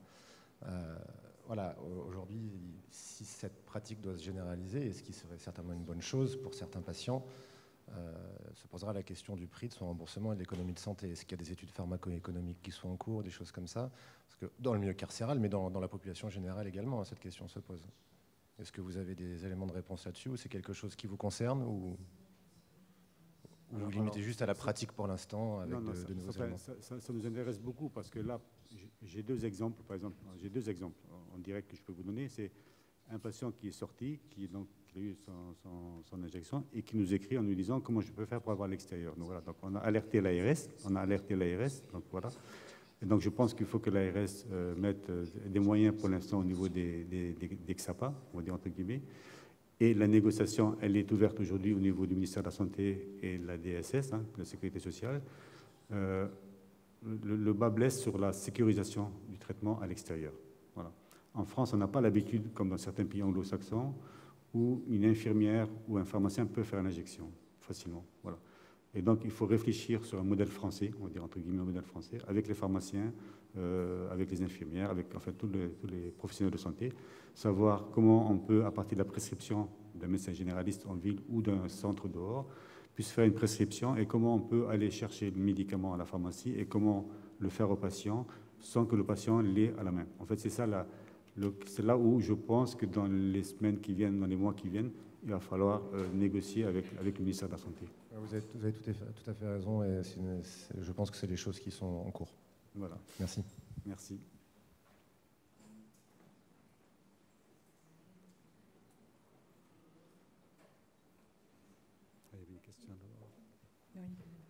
Merci. En fait, tu as répondu en partie à la question que j'allais poser par rapport au relais.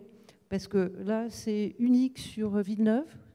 C'est à titre expérimental ou c'est bien acté? Donc, le patient qui est libéré, je suppose qu'il y a des critères d'inclusion stricts, entre guillemets. Le patient qui est libéré et qui bénéficiait de ce type de traitement, comment ça se passe à la sortie? Parce que les XAPA ne sont pas encore équipés. Tu as répondu en partie. Est-ce que vous avez été confronté, vous, à une difficulté, le patient qui est réincarcéré?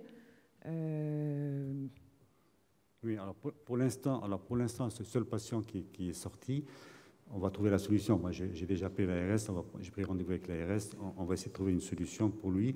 Alors, il n'y a pas de critères spécialement. Je veux dire, la personne est sortie aujourd'hui, elle va reprendre la forme sublinguale, tout simplement. Donc, on passe de l'injection au sublingual facile, comme on passe du sublingual à l'injection. Donc, il n'y a pas de préparation, il n'y a pas de... Alors, aussi, ce n'est pas à titre expérimental, puisque maintenant, il y a l'AMM, donc le produit est sur le marché. Donc, on a fait un comité de médicaments au niveau du CHU de Montpellier qui a acté. Donc, ça veut dire qu'il y a plusieurs personnes qui sont autour de la table. On discute de l'intérêt du médicament, on discute de l'intérêt de ce traitement-là. Il a été acté au niveau du CHU de Montpellier d'avoir ce médicament-là. Donc, il est dans la pharmacopée dans la pharmacie de l'hôpital. Alors, nous, on a aussi un XAPA. Alors, ça, c'est autre chose aussi. On a un XAPA hospitalier. Ça veut dire que si je l'envoie à mon XAPA hospitalier, il peut l'avoir, puisque le XAPA hospitalier est livré par voilà. Donc, il y a une possibilité. Mais en dehors de ce cas-là qui peut m'intéresser, moi, ce qui m'intéresse, c'est celui qui n'habite pas Montpellier et qui va aller ailleurs. Donc, en fait, il va falloir qu'on négocie avec les ARS pour l'instant, en attendant que le ministère bouge un peu.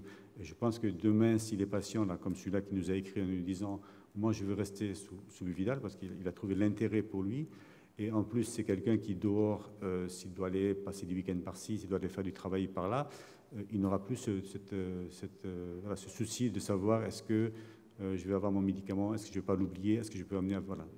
Je pense qu'il a ressenti un petit peu ce besoin. Une dernière question, parce qu'après, au fond, là-bas, on va être un peu pris par le temps.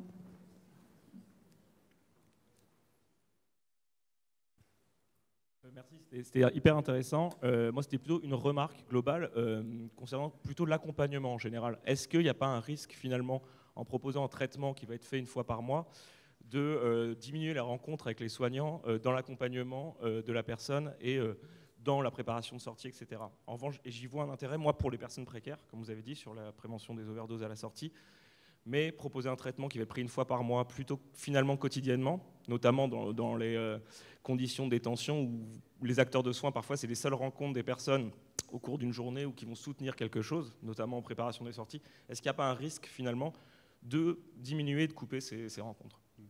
Alors, je pense que le risque... Non, je ne pense pas qu'il y ait un risque quelconque, puisque jusqu'à aujourd'hui, la prescription était de 28 jours, donc dans un cas ou dans l'autre, le médecin revoyait éventuellement tous les 28 jours son patient pour la prescription, ça c'est une chose.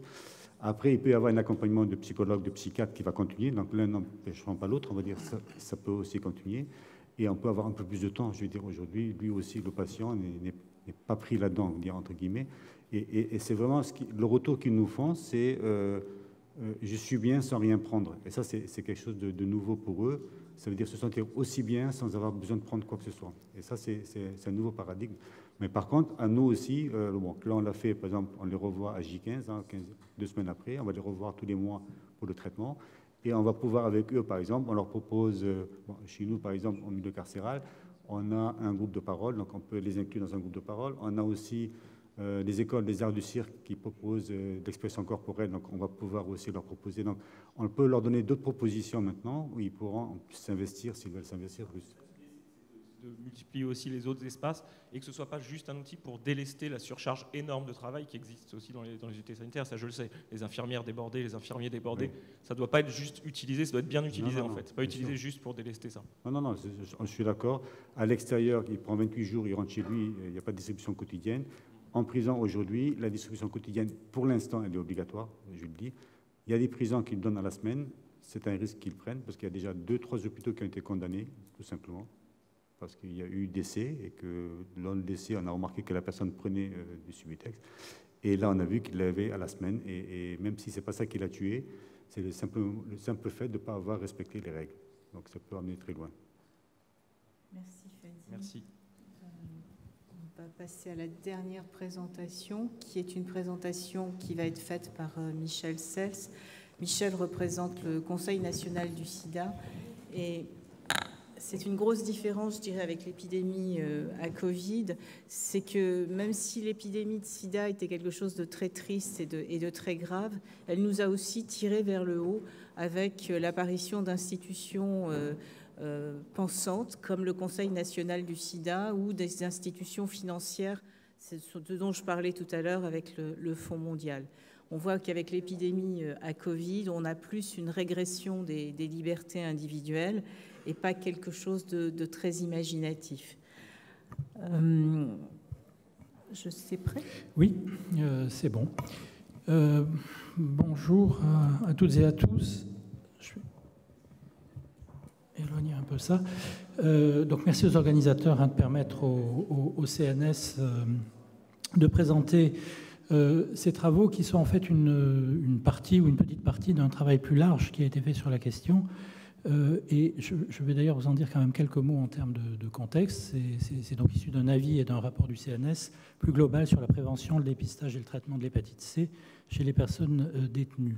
Ce qui a motivé ces travaux, c'est évidemment ce contexte que vous connaissez, l'arrivée des antiviraux d'Action Directe, qui a, depuis 2014, qui a totalement modifié le paradigme de la prise en charge du VHC, à la fois sur le plan de la santé individuelle, avec la guérison désormais qu'on obtient en 8 à 12 semaines, ce qui change tout, et sur le plan de la santé publique, la possibilité d'élimination du VHC à travers une stratégie test and treat.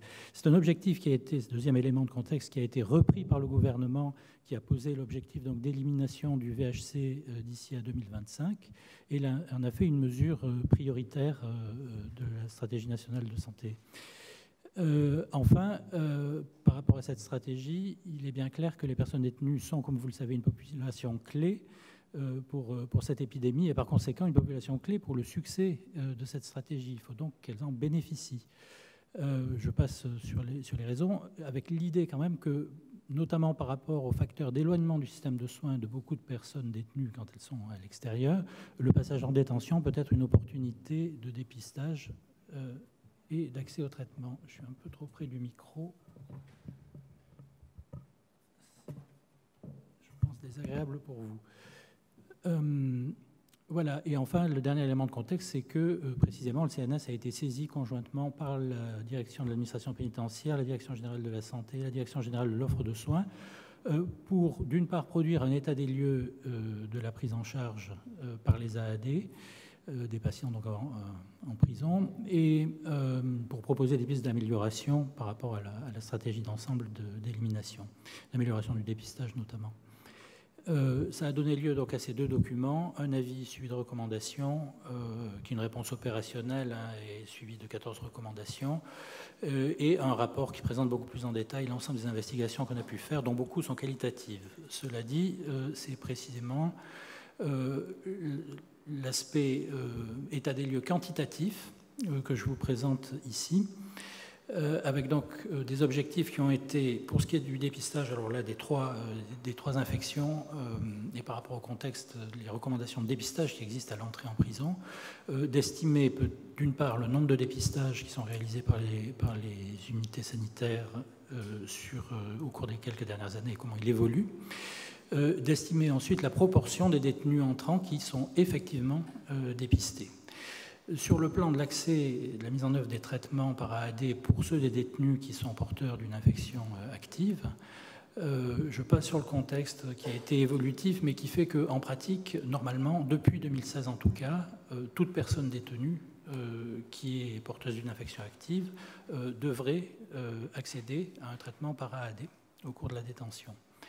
Donc il s'agissait là d'estimer le nombre de traitements dispensés en milieu pénitentiaire ces dernières années, enfin depuis 2016, et d'autre part tenter d'estimer la cascade de l'accès au traitement pour les personnes entrées en détention, et ça on l'a fait sur l'année 2017. Je précise que ces deux dernières estimations n'ont porté que sur 3 régions pour des raisons de faisabilité et de méthodologie.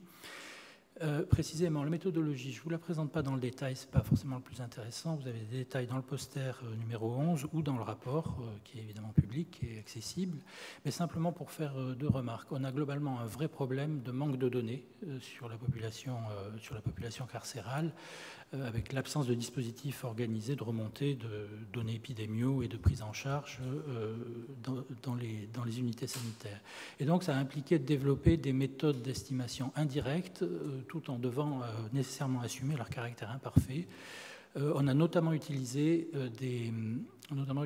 les rapports d'activité pyramide aujourd'hui, mais qui sont des documents administratifs qui existent à des fins de suivi budgétaire. Ce n'est pas du tout fait pour faire de la santé, mais ça a été au moins un moyen d'avoir un certain nombre de données sur le nombre de consultations d'entrée, le nombre de sérologies réalisées. On a réalisé en propre une enquête auprès des PUI, donc des pharmacies à usage interne, des hôpitaux de rattachement des unités sanitaires, pour savoir combien de traitements avaient été délivrés, parce que c'est aussi une donnée qui n'existait pas, a priori, enfin que personne n'était capable de fournir, et pas l'assurance maladie, qui pourtant les prend en charge dans le cadre de la rétrocession. Voilà, puis on s'est appuyé sur des données de la littérature, même si elles sont complexes, et des données de l'administration pénitentiaire. Voilà les résultats en quatre diapos. Sur le nombre de dépistages, vous voyez que pour les trois virus, vous voyez qu'on a environ 50 000 dépistages par an pour chacun. C'est stable depuis 2013, ce qui signifie qu'on n'a pas de progrès sensible du dépistage, compte tenu du fait que la population détenue a été globalement stable dans cette période-là, même si elle a varié dans les années suivantes. Et que par ailleurs le nombre de dépistages est très similaire pour donc les trois infections.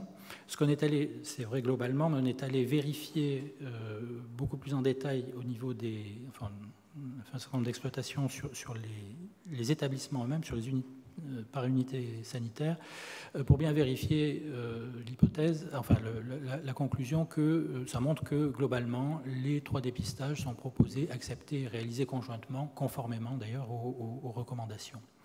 Il y a peu de variations entre ces données. Deuxième résultat, proportion des détenus entrant effectivement dépistés. On arrive à la conclusion, vous voyez pour l'ensemble, là c'est décliné par région, et l'ensemble c'est 51,6, autrement dit, seulement une personne détenue sur 2 est effectivement dépistée à l'entrée en détention, avec de fortes disparités régionales d'une part, et des disparités encore beaucoup plus fortes selon les établissements. Alors derrière, je le dis parce qu'on n'aura pas le temps d'y revenir après, je vais devoir couper ma présentation, la proposition est faite. La proposition, elle est faite très systématiquement, mais c'est derrière la réalisation. Alors, il y a une part, évidemment, de refus de la part d'un certain nombre de détenus. C'est mal mesuré, mais en gros, l'acceptation est quand même relativement bonne dans le peu d'études qu'on a, enfin, en tout cas au moins de l'ordre des 2 tiers. Ça peut être variable selon les endroits et ça dépend beaucoup des contextes aussi et la manière dont c'est proposé, la temporalité dans laquelle c'est proposé. Mais après, c'est la réalisation qui pêche et notamment le fait qu'elle soit souvent différée. Et parfois, souvent, même dans pas mal d'établissements, quand les entrants ne sont déjà plus dans le quartier arrivant, ce qui complique encore les choses. Voilà. Troisième résultat, le nombre de traitements dispensés en milieu pénitentiaire. Alors, c'est dans 3 régions, les régions Grand Est, Île-de-France et Sud. On est sur des chiffres qui sont relativement modestes. On voit une augmentation modérée du nombre total. Ce sont les barres grises de traitement, donc 2016, 2017, 2018, globalement dans les 3 régions. Mais en même temps, on voit qu'on a un schéma d'évolution qui est vraiment différent selon les régions. Si vous voyez le rouge vif qui correspond à la région Grand Est, ça augmente fortement, puis après ça diminue un peu. En région Île-de-France, on a une augmentation qui là est constante, et en PACA, au contraire, on part de relativement haut pour descendre progressivement au fil des années. Bon, il peut y avoir plein de raisons là derrière, mais ça veut dire que c'est un peu compliqué après d'extrapoler au plan national. Et enfin, cette tentative d'estimation de la cascade, là aussi fondée sur 3 régions, parce qu'on utilise les données qu'on a vues précédemment. Donc cette cascade, pour bien la comprendre, la première barre représente une estimation parmi les entrants du nombre de détenus qui sont infectés par le VHC. Et avec parmi eux, le bleu plus foncé, ceux estimés être porteurs d'une infection active. C'est une projection en fait de données de prévalence pour les deux, faite sur une estimation du nombre d'entrants, enfin une estimation issue des données pyramidiques. Et on voit très clairement que dans cette cascade, le défaut de dépistage est le principal obstacle, puisque ça correspond à ce que je vous ai dit avant. Là, dans les 3 régions, on avait un taux de dépistage de seulement 57,5%. On ne sait pas établir la 3e barre, c'est-à-dire celle des personnes porteuses d'une hépatite active avec un diagnostic confirmé, mais on a la dernière qui est ceux qui ont effectivement reçu des antirétroviraux, des AAD au cours de leur détention. Et là, on voit qu'en revanche, donc, entre le dépistage et le fait d'accéder au traitement, c'est plutôt bien, au sens où on a plus de 8 détenus sur 10 qui accèdent au traitement une fois qu'ils sont dépistés. C'est bien, mais c'est perfectible aussi. Enfin, il peut y avoir des raisons pour lesquelles certains ne sont plus là et tout, mais on a perçu des moyens d'optimiser en tout cas les parcours. Donc sur la discussion, je passe très vite. Malgré l'absence de données, on est quand même arrivé à ce que je viens de vous montrer. Bon, ça vaut ce que ça vaut. Mais donc je voudrais insister précisément sur plusieurs limites. D'une part, la qualité et l'exhaustivité des données utilisées reste problématique, malgré tous les traitements qu'on a opérés dessus pour limiter des erreurs, des biais, etc. C'est tout simplement des données qui ne sont pas faites pour ça, qu'on a utilisées et qui ne sont donc pas adaptées à cet exercice. Les taux de dépistage à l'entrée sont, par construction du calcul, et enfin par nature des données utilisées, possiblement, enfin tentent à être surestimés. Donc en réalité, c'est encore pire, dans la mesure où on a été obligé de prendre le total du nombre de tests réalisés par les USMP, en donc faisant l'hypothèse un peu forte que ça représenterait le dépistage à l'entrée. Or, il y a quand même du redépistage. Simplement, on a, si j'ose dire, misé sur le fait qu'on sait qu'il y a peu, voire très peu, de redépistage au cours de la détention, mais nécessairement, ça biaise quand même le calcul, et défavorablement en l'occurrence. Ça veut dire qu'en réalité, à l'entrée, c'est plutôt plus faible que ce que je vous ai montré. Enfin, bon, la cascade ne porte que sur 3 régions. Il faut être très prudent dans la manière dont on extrapole, notamment parce qu'on a vu des tendances régionales différentes, donc on ne sait pas ce qui se passe dans les autres régions de ce point de vue-là. Et puis cette cascade, elle est incomplète. Vous voyez la 4e barre qui manquait.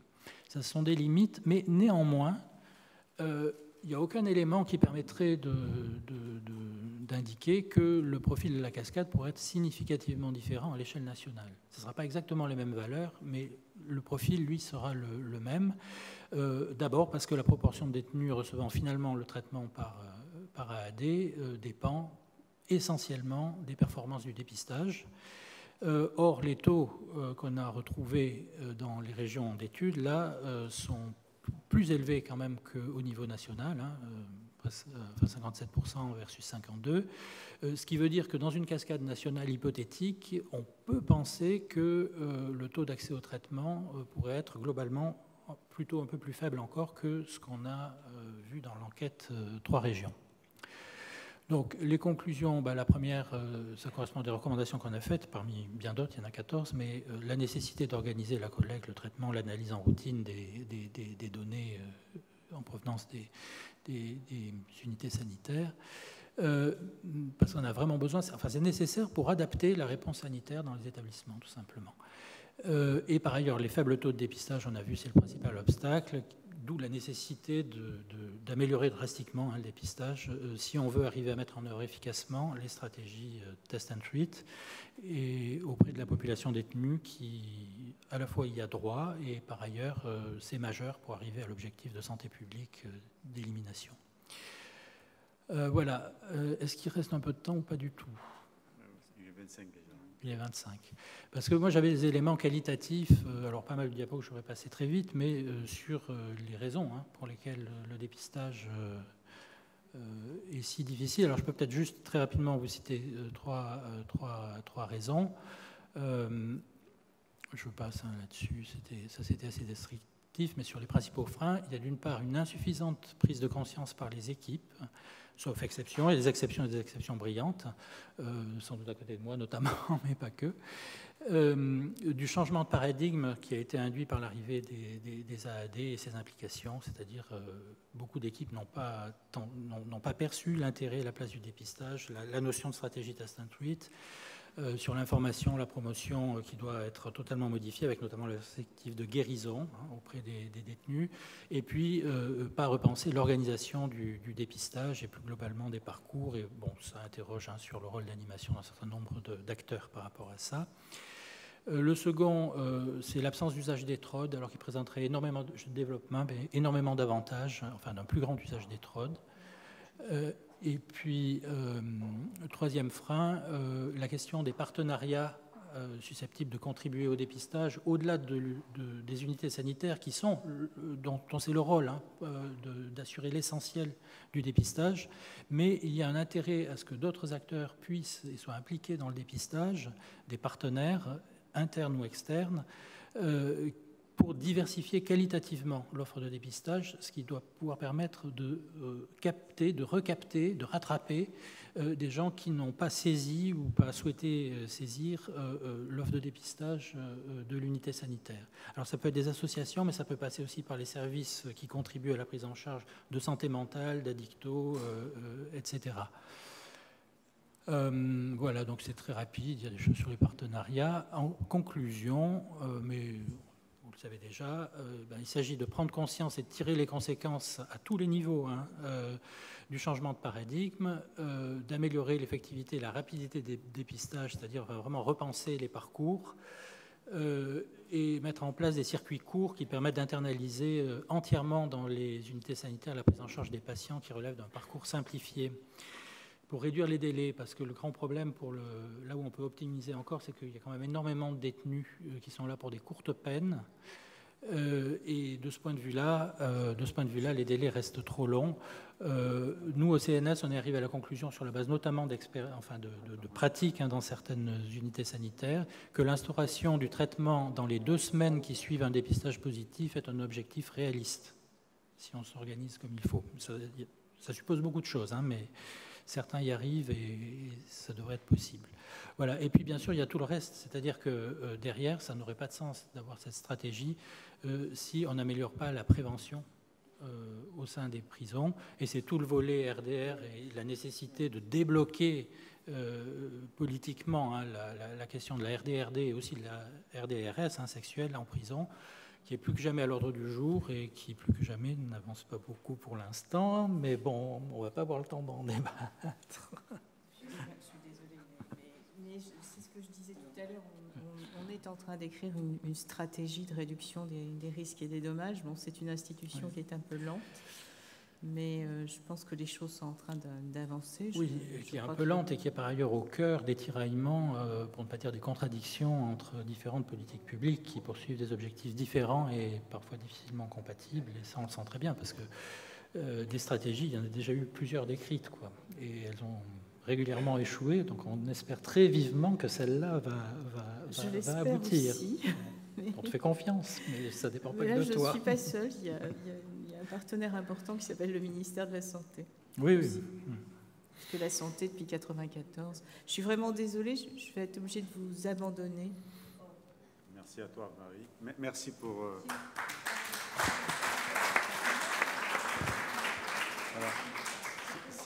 S'il y a des questions, on peut prendre des questions. Et demain, alors pour les courageux qui restent encore là, demain à 14h30, il y aura aussi quelques communications.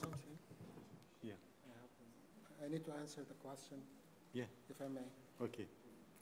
Et donc demain à 14h30, on parlera sur hépatite C, prison, pour ceux qui intéressent, l'atelier à 14h30, avec SES hépatite demain. Okay, so I'm sorry, Madame. Alors, vous avez posé une question, Madame, à propos de la prévalence du virus de l'hépatite C dans les centres de détention. Et entre-temps, j'ai communiqué avec mes adjoints, ils m'ont donné les chiffres suivants. En 2013, une étude a été faite dans 18 pays avec une prévalence estimée à 4%. Et parmi les jeunes, les mineurs qui injectent des drogues, la prévalence était plus élevée à 66%. Ça, c'était donc pour 2013. Ensuite, une autre étude européenne donne 36% d'hépatite C chez les mineurs dans les centres de détention. Une étude australienne, elle donne 24% et 38% dans d'autres pays. Donc, vous voyez, on est autour de 4% dans l'ensemble et des chiffres beaucoup plus élevés chez les mineurs. Je peux vous envoyer les articles si vous le souhaitez, mais je vous remercie en tout cas d'avoir posé la question.